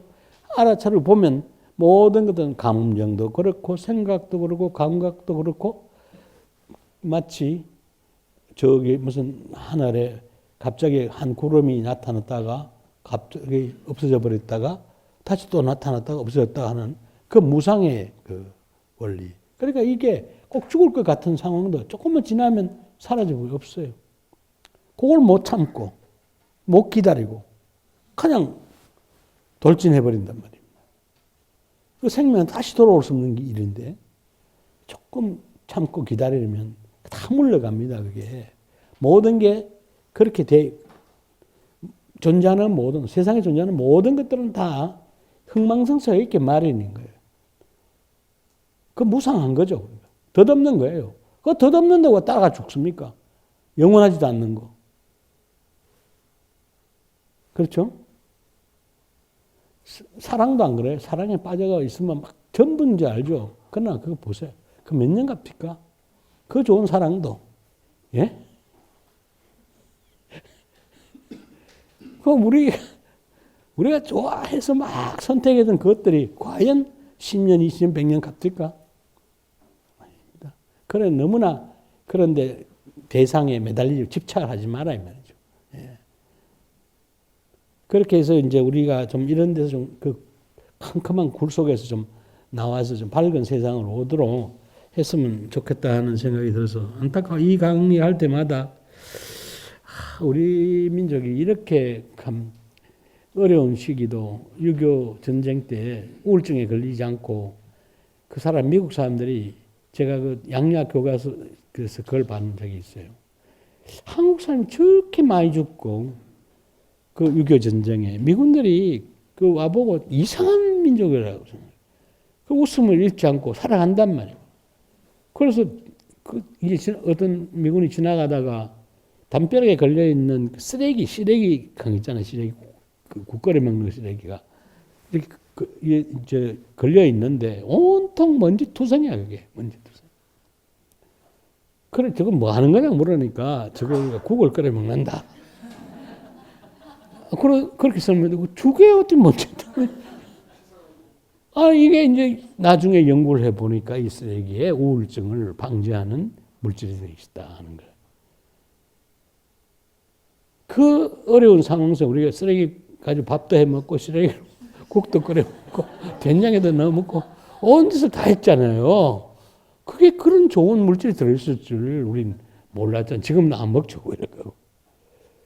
이제 그렇게 참 우리가 참 그렇게 해서 지혜롭게 견뎌내고 했다고 합니다. 그런데 너무 폭시라워 가지고 그런 이제 인내라든지 또는 어려움을 참으려고 하는, 이겨내려고 하는, 또 기다려 보려고 하는 그런 마음이 부족할 뿐인 것이죠. 이 절대적인 상황이 더 나빠진 건 아니거든요. 그죠? 그러니까 우리가 또 어떤 풍파가 올지 몰라요. 예를 들면 뭐 어떤 그 경제 전문가들은 새로운 IMF가 온다고 막 그냥 그거 하더라고요. 올지 안 올지 모르긴 하지만 그 사람도 그냥 얘기하는 건 아니겠죠. 여러 가지 지표를 보고 우리 사회가 상당히 조심을 안 하면 새로운 또 IMF가 오는데 그때는 집에 금이라도 있었지만은 옛날에 지금 금도 없다. 우야라느냐 이게. 그 정말 그게 실감 있게 들리더라고요. 그때는 금을 막 내놓고 이래가지고 나라 위기에서 벗어났는데 지금은 이제 그런 우리가 상황이 아니지 않습니까? 이런 게 참 걱정스러워요. 자, 그러면 이제 이 우울증 그냥 지나갈 게 아니라 WHO가 국제보건기구가 우울증이 가장 심각한 질병이다. 21세기의 가장 심각한 질병이 우울증이다. 그 모든 질병의 3분의 1이 우울증이라는 거예요. 모든 질병의 3분의 1. 2020년이 되면, 이건 2년 남았어요, 2년. 2005년에 그렇게 예고를 했어요. 그렇게 다가오고 있는 거야, 지금. 그 잘 사는 집에서도 우울증 너무 또 많아요, 또. 그래서 이 우울증에 한번 빠지면요, 소생하기가 너무 또 힘듭니다. 제가 이제 우울증을 좀 공부를 좀 해보려고, 그래서 뭐 책도 많이 찾아보고, 이제 이래가지고 어떻게 하면 극복할 수 있을까? 우울증은 정말 다루기가 어려워요. 어려운데, 제일 좋은 방법이 마음챙김이에요. 마음챙김. 그래서 마음챙김 명상이 왜? 내 감정을 알아보는 거야, 내 감정을. 예? 우리 감정 알아보기 명상 했죠? 자기 감정을 알아봐요, 그냥. 내가 화가 났구나. 내가 짜증이 났구나. 내가 감정이 저조하구나. 알아차려야 그 다음에 단속을 합니다. 그 다음에, 내가 무슨, 새로운 생활 스타일을 바꿔야 되겠구나. 또는 무슨 내가 병원에 가서 약을 좀, 우울증 관련 약을 좀 타먹어야겠구나. 이렇게 해나가면 극복해 갈 수가 있어요. 그런데 우울증 환자가 세상 탓만 하고, 자기 탓만 하고, 약도 안 먹고, 마음도 안 바꾸고, 자꾸 자기 공격만 하는 거야. 죽일 놈은 나다고, 내가 나를 공격하는 거야. 그 다음에 군사 장면까지 가 있는데, 이거는 비판이 많습니다. 도대체 불교에서 나왔다는 자비의 사상을 군사 작전하는 데 써서 저걸 죽이는데 해야 되겠냐 하는 비판이 굉장히 나와요. 근데 실제로 많이 써먹고 있어요. 지금. 아프가니스탄 침공해 가가지고도 걔들이 미국 미병사들의 사기를 높이기 위해서 마음챙김 훈련해서 전쟁 트라우마에서 벗어나고 전쟁 공포 속에서 이 전쟁 수행하는데 마음챙김 한 놈들이 확실히 잘하는 거예요. 작전을. 얼어붙지 않고. 그런데 이걸 비판을 하는 겁니다. 이제 저도 비판합니다만, 또 저거 군대에는 안 써먹었으면 좋겠다 하는 생각이 들어요. 예. 적도 사람인데 죽여서 되겠습니까? 그 다음에 이게 산업 장면은 꼭 좀 갔으면 좋겠다 하는 생각. 이게 바로 산업 장면은 지나친 스트레스와 경쟁과 이렇기 때문에 이 산업 사회가 너무나 병이 들고 많이 허약해져 있단 말이에요. 그래서 생산성을 올리기 위해서 또는 효율성을 올리기 위해서 또 그 종업원들의 건강을 위해서 이 마음챙김이 유행합니다. 그래서 특히 이게 IT 산업, 이게 미국 실리콘밸리를 중심으로 해서 500대 포춘 500대 대기업들 이런 데서 많이 하고 있는 거예요. 그 제일 많이 하는데 구글이 합니다. 우리나라 삼성이 합니다. LG가 합니다. 이런 첨단 산업하는 쪽에서 이걸 도입을 해가지고 활용화되고 있다. 그래서 빨리 산업사회가 좀 더 인간적인 대우를 받고 경쟁력도 올리고 효율성도 올리려면 마음챙김을 도입하는 게 타당하다고 생각을 하고 있어요. 여기까지 이제 오늘 하겠습니다. 오늘은 이제까지 한 마음챙김을 일상의 삶 속에 정착화시키는 그런 얘기를 좀 해보겠습니다. 이제 마음챙김은 우리 앞서 얘기한 것처럼 하나의 과학이고 하나의 의학이고 우리 삶을 변혁시키는 한 삶의 혁명이기도 하고 그런 이제 대단히 소중한 그런 얘기를 했습니다만은 이게 정착화시켜 우리 삶 속에 이게 뿌리를 내리지 못하면 도로암이 타불이 되어버린단 말이에요. 사실 오늘 이게 더 중요할 수가 있는 이야기입니다. 자, 이게 마음챙김은 근본적으로는 본디 모습을 찾는 하나의 수행이에요. 본디 모습을 찾는 얼룩져 있지 않는 탐욕스럽지도 않고 분노에 차 있지도 않고 어리석지도 않고 있는 그 인간의 본디의 모습으로 되돌아가는 큰 수행의 가닥입니다. 이 마음챙김이라는 건 항상 그 지금 이곳 여기 here and now 지금 여기에서 일어나고 있는 이 일에 마음을 모으는 겁니다. 어떻게 마음을 모인다? 의도적으로 판단하는 마음을 가지지 아니하고 있는 그대로 본다. 판단은 건 편견이에요. 편견은 바로 망견이고 그게 바로 선입관이고 그게 아르마리고 그거 빼놓고 있는 그대로 순수하게 본다. 그 훈련이 맘챙김인 거죠. 있는 그대로 여여하게 본다. 진여, 참모습으로 본다. 진면목을 본다. 왜곡되지 않는 모습을 본다. 근데 우리가 보는 자가 욕심을 붙여 보고 또 어떤 분노에 차서 보고 또 어리석은 생각을 보고 이렇게 하면 있는 현상은 굉장히 그렇지 않는데도 불구하고 내가 바라보는 지각자가 자기 감정의 틀을 가지고 보고 생각의 틀을 가지고 보면 있는 그대로 못 본다. 얼룩져가 본다 이 말이죠. 그거를 우리가 없애는 있는 그대로 보는 이 모습 공부입니다. 마음 챙기면 그러니까 앉아서도 하고 누워서도 하고 걸어가면서도 하고 언제 어디서나 이 하는 거라고 그랬어요. 언제 어디서나 수처 작주 입처 개진이라 하는 말이 있죠. 어디에 내가 가 있거나 그것에서 주인공이 되면 바로 모든 게 진리다. 이게 참선에서 나오는 얘기인데 그거나 이거나 수행은 똑같은 거죠. 이건 이제 존 카바치는 이걸 어떻게 표현했냐면 wherever you go, there you are 이렇게 했어요. 네가 어디에 가 있거나 그것을 마음챙기 바로 그것이 너다. 본디 모습이다. 이렇게 영어로 써놨더라고요. 그래서 어디서나 우리가 할 수 있어야 된다.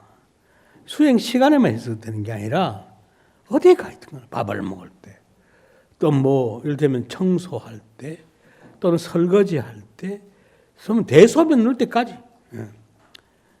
그게 제일 잘 돼요. 또 계단 하나 올라갈 때까지. 또 쇼핑하러 갔을 때. 이때 마음을 놓치면 쇼핑한다고 왜 되겠어요? 욕심에 따라가 버려요. 그러면 자기 능력 밖에 물건을 사겠죠. 견물생심 가서. 그러면 카드가 부도가 나겠죠. 예? 그런 사람이 얼마나 많습니까? 지금. 분수 밖으로 가버려요. 그럼 마음 챙겨 매더라면 내가 필요한 거, 딱 필요한 것만 사요. 예? 소유가 나를 지배하는 게 아니라 소유가 존재를 지배하는 세상이 되어버렸단 말이에요. 불필요한데 지금 못 벗어나가지고 불필요한 걸 사가지고 못 벗어나 쓰레기가 되고 후회하고 또 막 그냥 냉장고 사여놓고 또 불필요한 잔뜩 해가지고 또 버리고 또 사였고 이게 반복하는 우리 삶이란 말이에요.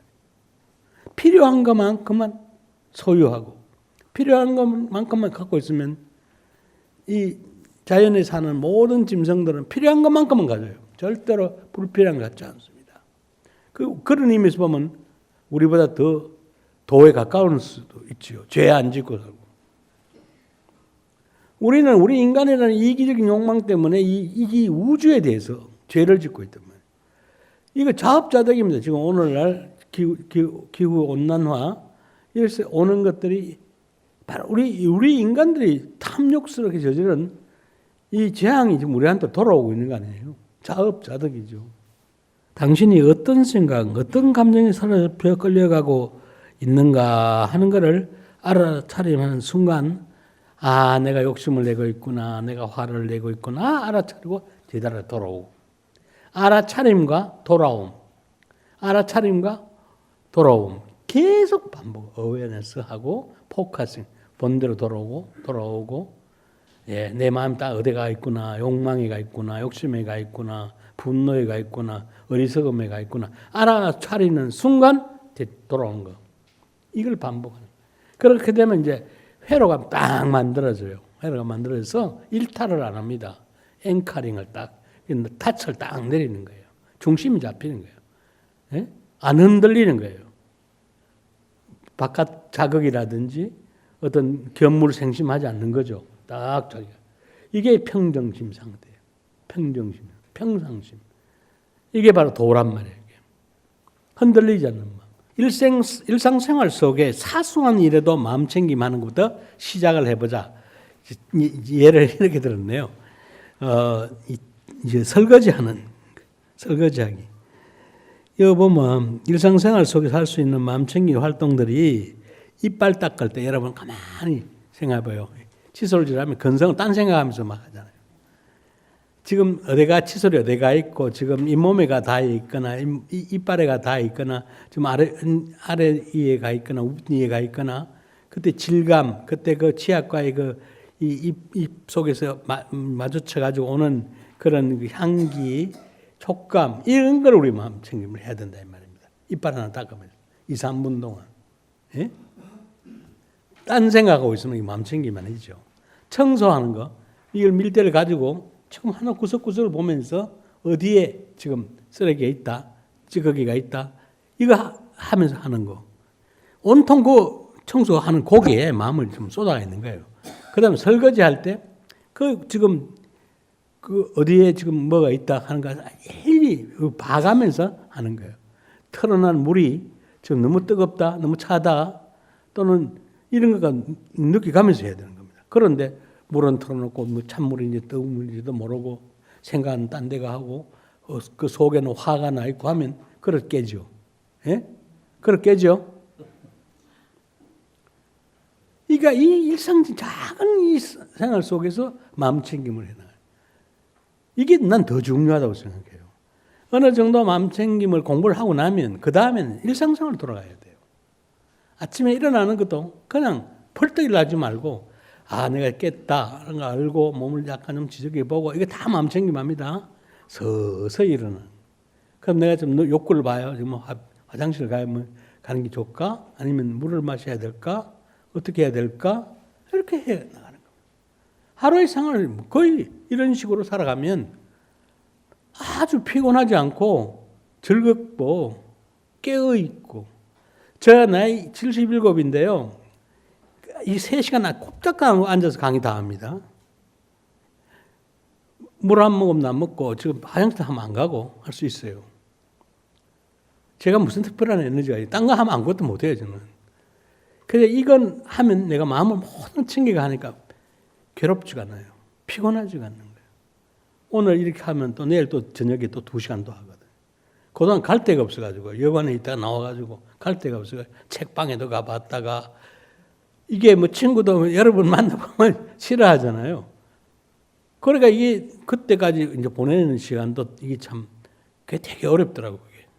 익숙하지가. 집이 있으면 집에 가보면 되는데 집도 없지 하니까. 이렇게 해도 마음 챙기면 즐거워요. 피곤하지 않고. 피곤하면 이거 어떻게 해요? 하기 싫으면 어떻게 이 일을 해요? 이 마음 챙기면 피곤함 이런 게 정신적인 방전을 안 하거든요. 방전을 안 합니다. 안 하는 게 아니라 적게 하죠. 마음 챙김, 아까 제가 이 강의 처음 시작할 때 그런 말을 했었는데, 그 파브라고 하는 토론토 대학의 교수가 한 연구를 아까 소개를 했잖아요. 마음 챙김 하기 전에 비해서 마음 챙김을 끝나고 나니까 이 내적 수다가 줄어들고 그 생각이 마음 챙김 쪽으로 내 활동이 옮겨갔다. 그런 얘기를 했잖아요. 네. 그렇게 되는 거예요. 내가 이제 바뀌는 거지. 이제. 내가 바뀌어야지 생각이 바뀌는 거고 여러분 관습이 바뀌는 겁니다. 뇌를 바꾸지 않으면 아무것도 바뀐 게 없어요. 그러니까 일거수일투족 모든 행동, 모든 생각, 모든 감정 느끼기, 이거에 감각 느끼기 이러기까지 모두 마음 챙기면 그것이 살아있는 삶, 깨어있는 삶으로 바뀌어간다. 뇌도 바뀐다 그러면. 예. 몸도 바뀐다. 뇌도 바뀐다. 건강한 뇌로, 건강한 몸으로. 그 내분비도 말을 듣고 이제 그런데 면역계도 말을 듣고 신경계도 말을 듣고 제대로 말을 듣는 거예요. 이제. 그게 정상이에요. 자, 요거는 이제 하루 일상생활 전형적인 회사원, 우리가 산업사회니까 회사원을 예를 들어서 업무를 이제 하루 동안 어떻게 행동을 해야 마음챙김적인 그 삶이 되느냐. 마침 2017년에 하버드 대학교 그 비즈니스 스쿨, 하버드 비즈니스 스쿨에서 마인드풀니스라고 하는 하버드 비즈니스에서 이제 그 하나 책자를 냈는데 그걸 보니까 이 업무 중 24시간 업무를 하면서 마음 챙기는 그 가이드가 나와 있더라고요. 그거가 이제 제가 참고를 해가지고 이걸 다듬어 봤는데 회사원을 포함하여 일반인들은 근무 시간 중 50% 정도의 시간을 업무와 관련 없는 이런 공상 이런 데 소모를 하고 있다. 정확하게는 연구가 47%로 돼 있어요. 47%. 그러니까 지금 이 공부를 하면서도 47%는 딴 생각하고 있다는 얘기예요. 집에 뭐 애 걱정을 할 수도 있는 거고, 또 남편 걱정도 할 수 있을 거고, 또 남편 아내 걱정도 할 수 있을 거고, 또 업무 처리하는 업무 그 일을 걱정할 수도 있을 거고, 또 내일 해야 될 일거리, 뭐 어제 지나간 뭐 잘못했는 일거리, 이런 것들을 온통 그냥 급습을 해와서 지금 이곳에, here and now, 지금 이곳에 말이에요. 그 마음을 챙기지 못하도록 온갖 그냥 막 그냥 급습을 해온단 말이에요.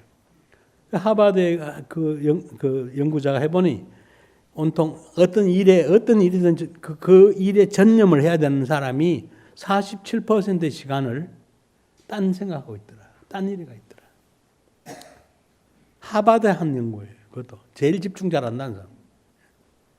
공부 잘한다고 집중 잘한다는 사람들이. 그래 뭐 어떤 90%씩 딴 생각하고 있는 사람들 많을 거예요. 많아요. 얘기가 해보면 사람 불러 뭐 바로 근거리에서 부르는데도 몰라요. 뭐 잘 부르는 딴 생각 망상이 좀 빠져요. 딴 생각 자기 생각하고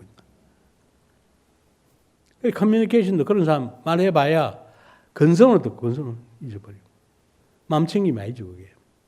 그 우리의 속성이 그렇다 하는 거. 한 50%는 근성으로 산다.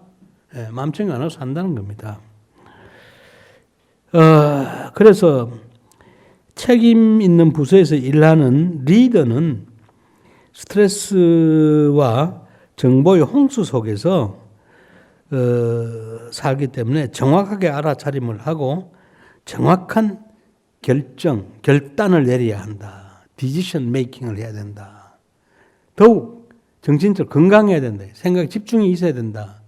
리더들일수록 딴 생각하고 스트레스 홍수에 말려다니고 걱정거리에 말려다니고 이러면 이게 무슨 정확한 판단을 해요. 회사를 망칠 수도 있고 그렇게 되겠죠. 그러니까 리더일수록 마음 챙김을 하라 하는 식의 이 충고가 그 하버드 허가드라고는 그 양반이 해놓은 얘기더라고요. 그래서 이 사람은 이렇게 얘기해서 업무 과제에 주의 집중하는 능력을 뭐라고 말하냐면 거기 있죠. attention economy라고 집중 경작이라고 그러더라고. 이게 회사의 경영 기술, 기술 능력이나 경영 기술보다 더 못지않게 중요하다. 회사원들이 집중하는 능력, attention economy, 주의 집중을 잘하면 이게 그 회사가 보유하고 있는 기술 능력보다도, 또는 경영 능력보다도 못지않게 중요하다는 거예요. 그래서 이 아티클을 쓰는 사람은 호가드라는 사람인데 이 사람이 바로 최고의 회사가 되려면 마음 챙김을 시켜라. 그래서 이제 구글이라든지 미국의 유명한 큰 회사가 마이크로소프트니 뭐니 뭐 이런 제가 다 외워도 뭐 하겠네요. 그 인류 회사들이 이 마음 챙김을 막 경쟁적으로 좀 하고 있다는 겁니다. 머리수가 많다 해가지고 좋은 학교 나왔다 해서 일을 잘하는 게 아니다.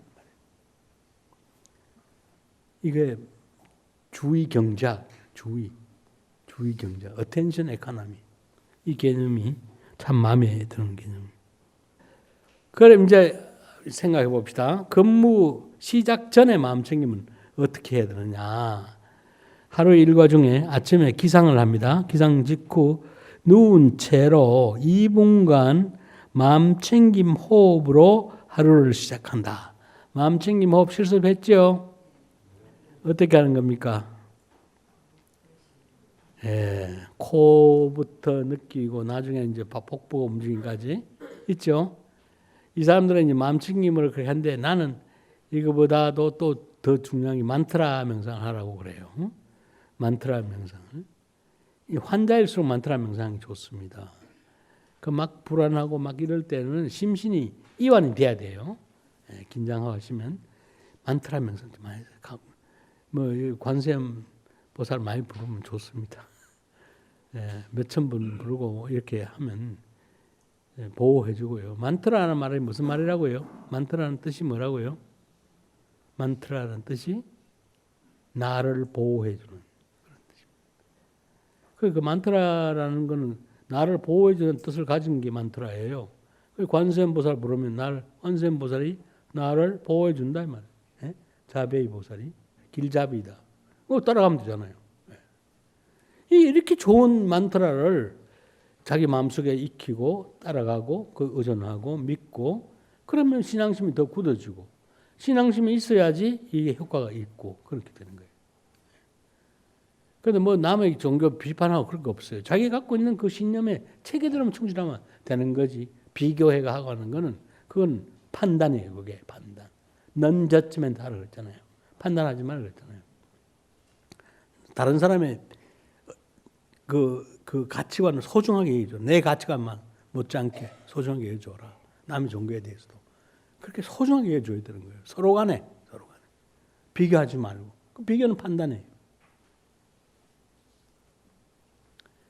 자, 이렇게 하면 종교 간 대립도 없고요. 그 명상이 어느 종파에, 어느 종교에 그 한 편을 드는 것도 아니고요. 모두 다 골고루 할 수 있는. 그러니까 세계 5대 종교는 모두 만트라가 있고 명상이 있는 겁니다.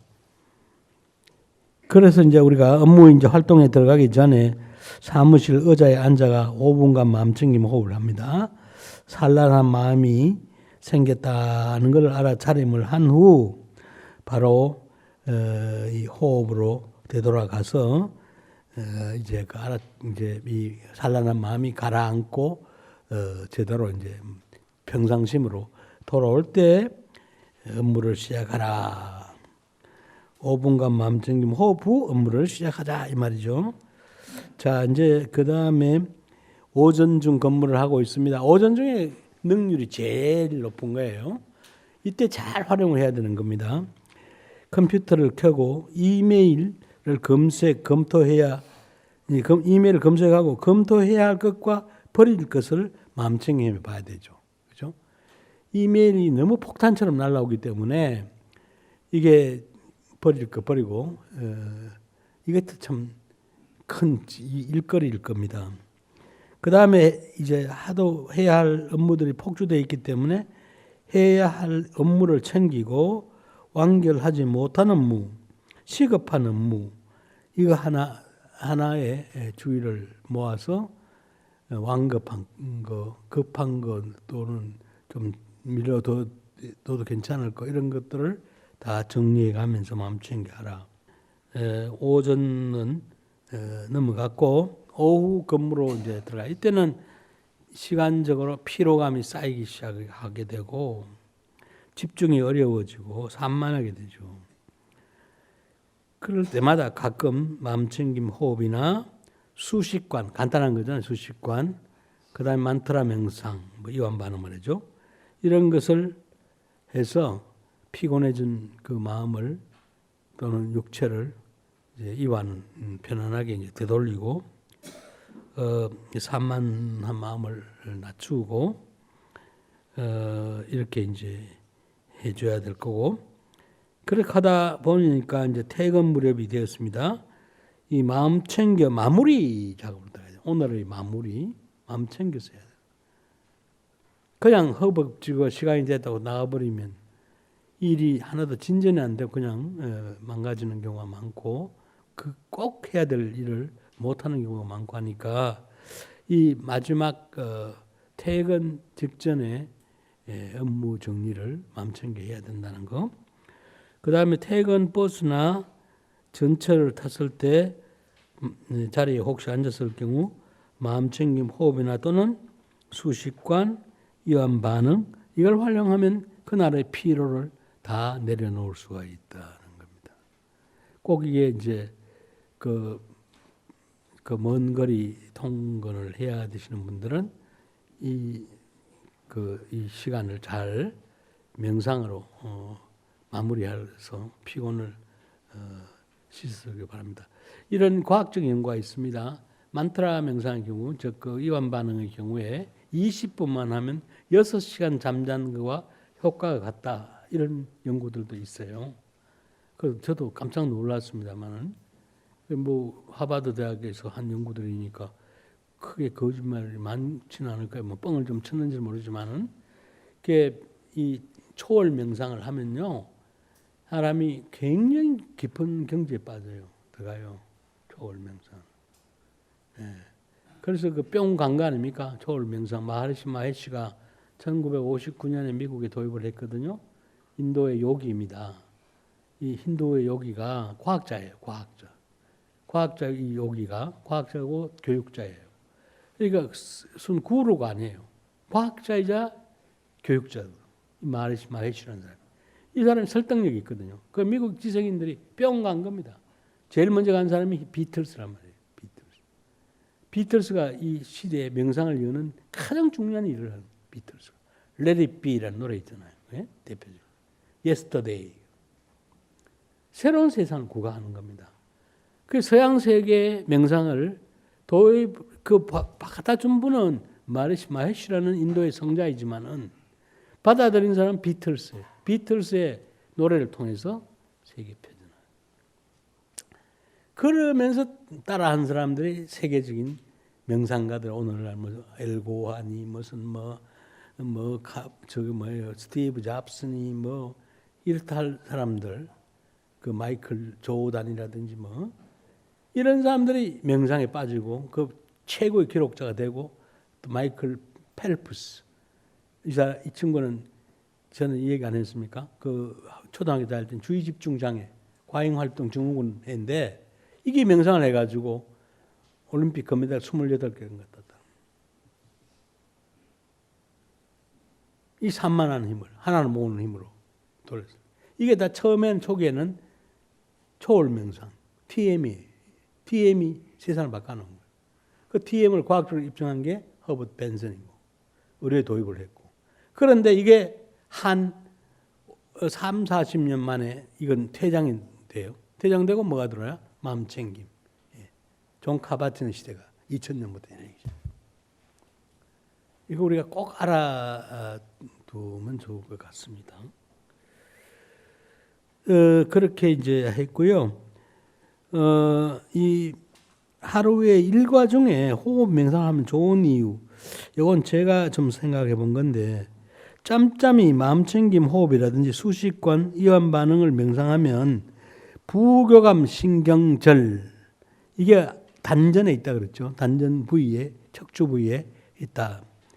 이것이 강화되고 또 미주신경이라는 건 내장, 장기 이런 걸 지배하는 거예요.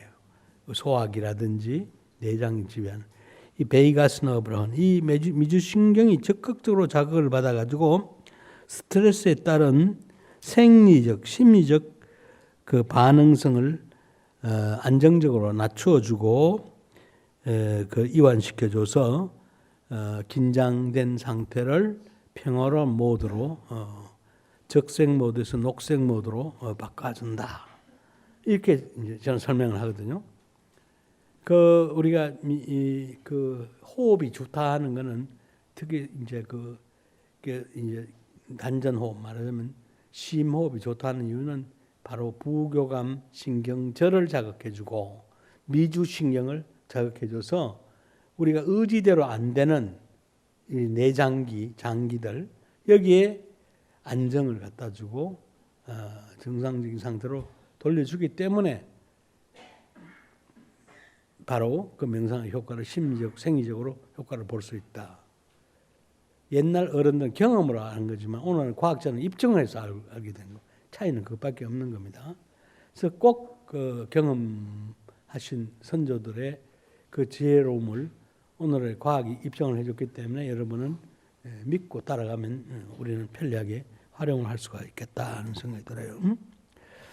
자, 호흡에 마음을 집중하면 생각이나 감정이 과거나 미래로 빨려 들어가는 것을 막아주고 지금 현재 이곳에 머물러서 현존감, present being, 내가 이곳에 지금 여기 존재한다. 주인공이다. 말뚝을 딱 박는 거예요, 내가 여기에. 주인공의 앵커링이라고 그래요. 이걸 닻을 딱 내리는 거예요. 이 존재감을 딱 가지면 안 흔들려요. 닻을 딱 박아놓으면 물결이 안 떠내려가잖아요.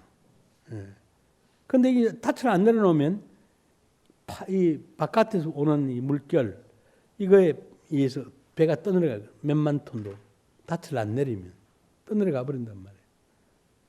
그러니까 우리 존재감이라고 현존하는, 내가 이곳에 존재한다는 이 존재감을 계속 우리가 확립을 시켜야지 흔들리지 않고 내가 내 주인공으로 살아갈 수가 있는 거예요. Wherever you go, 네가 어디가 있거나 there you are, 내가 여기 딱 존재한다 이 말이에요.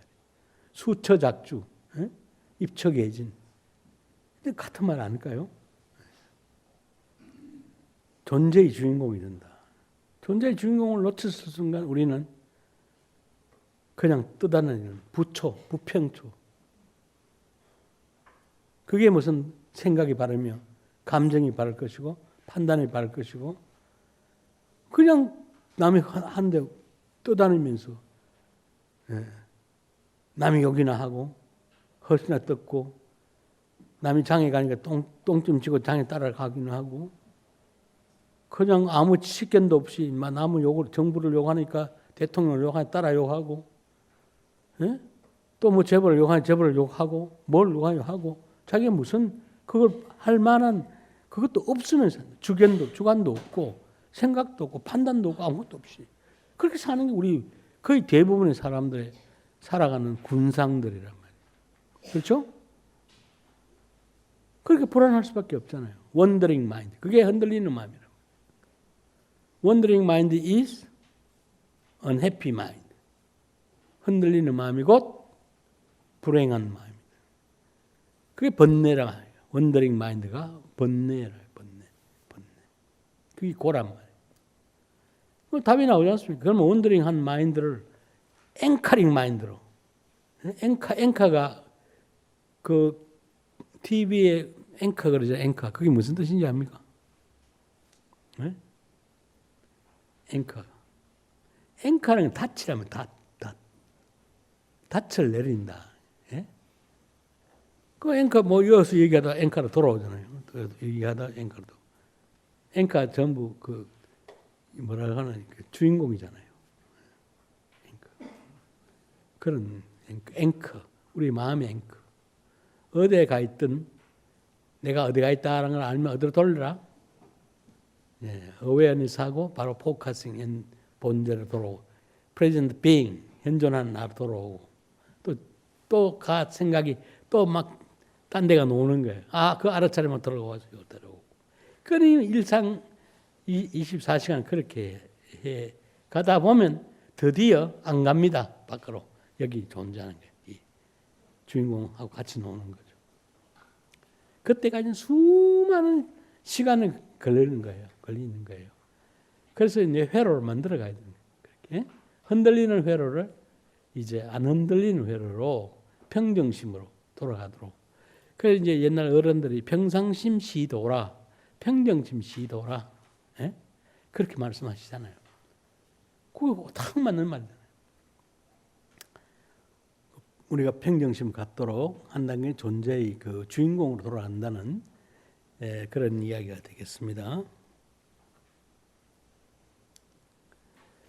자, 그렇게 하기 위해서 하나의 그 건의를 드리는 것이 우리가 일과 하루 24시간 일과를 하는 중 마음 챙김 7가지 태도, 이거를 이제 복습을 한번 해보는 겁니다. 앞서 했던 거를 이걸 놓치지 않고 계속 이 태도를 지속해 간다는 거예요. 그래서 우리 육바라밀을 행하라 그러잖아요. 그 육바라밀 행하듯이 칠바라밀을 지금 마음챙김 7가지 태도를 칠바라밀을 합시다. 바라밀다라고 하는 것은 이상의 언덕에 올라간다 이 말이잖아요. 우리도 이상의 세계로 행복한 세계로 마음챙김의 세계로 가기 위해 가지고는 뭐 이게 지켜가야 된단 말이에요. 그게 바로 바라밀 이게 7가지 바라밀. 첫째, 알만 뭐합니까? 여러분 외우면 아무 소용없어요. 실천 안 하면 안 되겠죠. 이게 한 가지 행동할 때마다 이게 딱 염두에 돼. 염두에 둔다는 게 염처예요. 염처가 바로 마음챙김이거든요. 정념이란 말이에요. 우리는 팔정도 가운데 정념, 정정이 제일 마지막입니다. 정정을 거기 한 군데 머물고 있는 거예요. 그게 사마타예요. 정념은 위파사나거든요. 사념처, 염처, 정념. 자, 어떻게 하나? 판단하지 않는다. 사사건건 판단하는 사람 가만 보세요. 불평불만. 저만 맞다 그러고 난 막 비판을. 특히 정치 비판하는 사람들. 정말 이제 무슨 제사 지낸다 막 싸우고 오랜만에 만나서 좋게 지내야 되는데 그냥 욕을 하고 누구 욕을 하고 정치 욕을 하고 가만히 있어요. 이때는 다 못하다 정 안 되면 한번 가면 꿰찔러야 돼요. 예. 그렇지만 듣는 필요는 들어줄 문제. 어느 정도 한계를 넘어가면 한마디는 하긴 해야 돼요. 그러나 사사건건 그렇게 피곤한 사람 많아요. 자기 불평이에요. 자기 불만. 그래서 그런 태도를 갖지 맙시다. 그러니까 그냥 보고만 바라만 보고 있자. 입으로 방아찌지 말고 잘하는가 우리가 뽑아줬으면 대통령이 잘하겠지 하고 믿고 한번 보여주자 이게요. 정 못할 때 탄핵을 걸든지 사사건건 뭐 하나 잡아 뜯으면 어떻게 잘할 수가 있겠어요. 난 그러니까 정치에 대해서는 좀 그런 좀 관념과 이렇게 넉넉한 수용하는 태도를 가지고 바라보는 그게 우리 정치를 발전시키는 거 아니겠느냐. 이런 생각이 들어요. 이거는 가정의 문제에 있어도 마찬가지예요. 남편이 사사건건 아내의 행동을 간섭한다고 봐요. 전부 그다음 불신만 생겨가지고 가정에 불화밖에 안 생겨요. 그걸 보고 자란 아이들은 어떻게 했어요? 그대로 모델링해 갑니다. 그래서 그냥 바라만 보고 있자. 보고 있으면 재밌어요. 가령 아내가 행동하는 걸 남편이 이렇게 바라보면 참 순진하기도 하고 어떻게 보면 저렇게 바보스러울까? 어떻게 보면 저렇게 아주 참 순진할까? 여러 가지 이제 보이거든요. 그런데 그걸 시비만 걸면 판단만 하고 뭐라 하면 싸움밖에 안 나요. 그러면 이제 나 되게 어리석은 한점 나서는 자기가 그걸 안다고요. 야단 안 치고 비판 안 하고 보면 내가 잘못했다 하는 걸 알고 돌아온다고. 다 돌아오려는 마음이 있어요. 근데 반발 때문에 못 돌아와요. 그래서 지켜보자. 이 가족 문제부터 자기가 그 시범을 해. 그럼 안아주고 두들겨주고 그 안아주고 고생했지. 위로해주고 그럼 공감이 열리는 거예요. 공감이. 사실은 따지기만 하고 비판만 하고 뭐 했다 그러면 그 감정이 점점 더 멀어져 간다는 겁니다. 그래서 MBR이라고 좀 Mindful Based Relationship Enhancement 부부 관계를 그렇게 해서 안아주고 담아주고 이해해주고 non-judgment 해주고 기다려주고 인내해주고 이렇게 해서 오늘날 부부 갈등을 많이 치료해가는 프로그램이 있단 말이에요. 그걸 인내심을 가진다는 거예요. 인내심은 인욕바람일 아닙니까?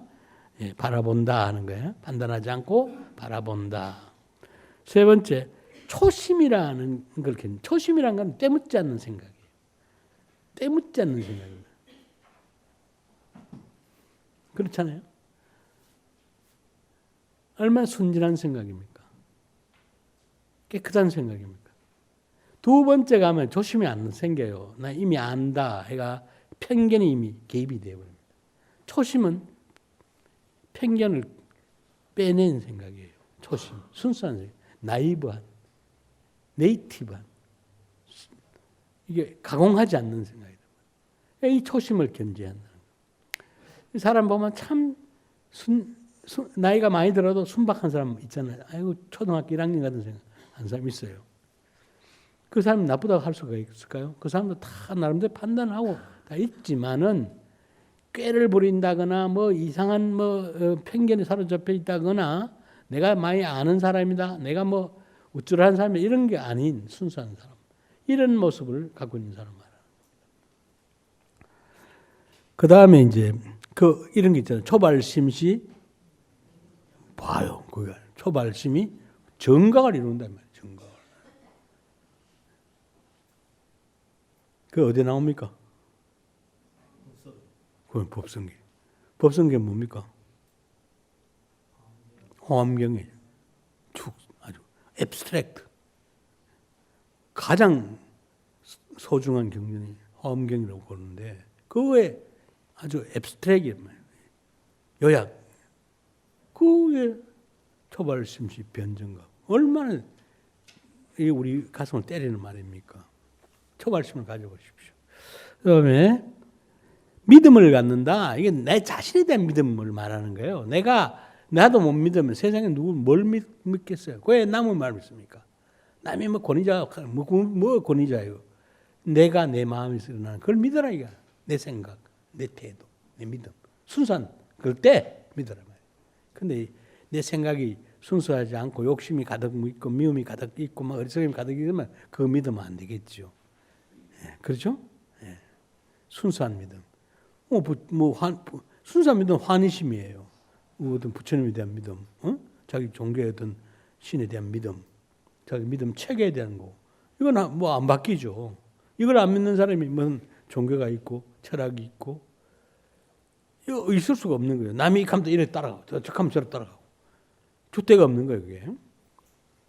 그 다음 지나치게 애쓰지 않는다는 것은 우리가 무노 이렇게 말하는데 무위라 그러죠.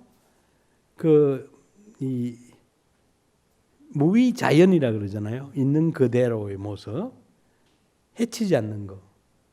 이게 바로 무위입니다. 이게 non-striving. 지나치게 바동 매달려가 막 그냥 집착을 가지고 막 있는 그런 태도가 아니란 말이에요. 그런 자연스럽게 놓고 바라보는 무소유 이런 거죠. 이게 법정 스님의 수필 무소유를 한번 보십시오. 정말로 감동적인 수필입니다. 그게 그 계기가 너무 달해헌에서 계실 때 지금 봉은사 달해헌이 있는 모양입니다. 그래서 누가 난초를 한 분 줬어요. 그 난초를 줬는데 선물을 받았는데 그 난초가 이 장마철이었어요. 그런데 마침 장마가 개이고 햇빛이 조금 납니다. 그래서 이게 그동안만 눅눅하고 장마 속에 이따가 햇빛을 조금 보이려고 양지 쪽에다가 이 난초를 옮겨 넣어요. 그런데 안팎 입고 스님이 출타를 해요. 출타로 버스를 타고 가다가 뭔가 마음속에 찜찜한 게 있습니다. 거기 가만히 생각하니까 아이고 난초를 저기 내놓고 왔구나. 그러면서 막 고민하기 시작하는. 저 난초 다 죽는다. 그러면서 생각 내가 저 난초가 없었더라면 무소유가 나옵니다. 거기서. 갖지 않았더라면 내가 이 고민 걱정 안 할 텐데 소유 때문에 이거 가지고 그 때문에 거기에 애욕에 매달려 가지고 내가 이렇게 고민이 번뇌가 생긴다는 이 얼마나 소박한 그 법정식의 아름다운 수필이긴 하지만은 나는 그걸 보고 감동을 받았거든요. 우리가 산다는 게 불필요한 것 때문에 피곤한 거예요. 불필요한 것 때문에. 나는 지금 집도 없어요. 내 이름도 된 집도 없고 아무 재산도 아무것도 없어요. 그런데 가장 행복해요. 그럼 막 배것 갖고 막 싸워 사는 사람들을 보면 참 저 사람 놓으면 그만일 텐데 그럴 때 나는 연금은 있거든요. 연금이요. 그러면 그거 먹고 살만한데 여기 강의하면 또 용돈도 주는데 그거 얼마나 좋아요. 행복하고 간섭 안 당하고. 진짜요. 내가 거짓부렁 하는 게 아닙니다. 그런데 내가 초라합니까? 예? 가난해 보여요. 예? 거지 아니잖아요. KTX 타고 다니고. 아니 부자란 말이에요 마음에. 그런데 필요한 것만큼 갖자. 필요한 건 반드시 가져야 돼요. 필요한 거는 있어야 돼요. 그게 궁상을 벗어날 수 있어요. 그런데 불필요한 것에서 해방이 되자. 불필요한 데서 해방 못 되면 노예가 되어버린다. 쓸데없는 권력, 쓸데없는 재산, 쓸데없는 뭐 명예, 뭐 쓸데없는 거, 자기가 거기에 걸맞지 않는 거 하면 자기 삶은 아멸된다. 그런 얘기예요. 그러고 관용하고 수용한다. 받아들인다.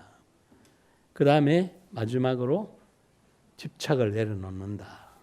이 7가지 태도가 우리의 삶을 마음챙김의 세계로 인도해 주는 거라고 믿고 마지막 당부를 드린 것입니다. 끝까지 강의 들어주셔서 감사합니다.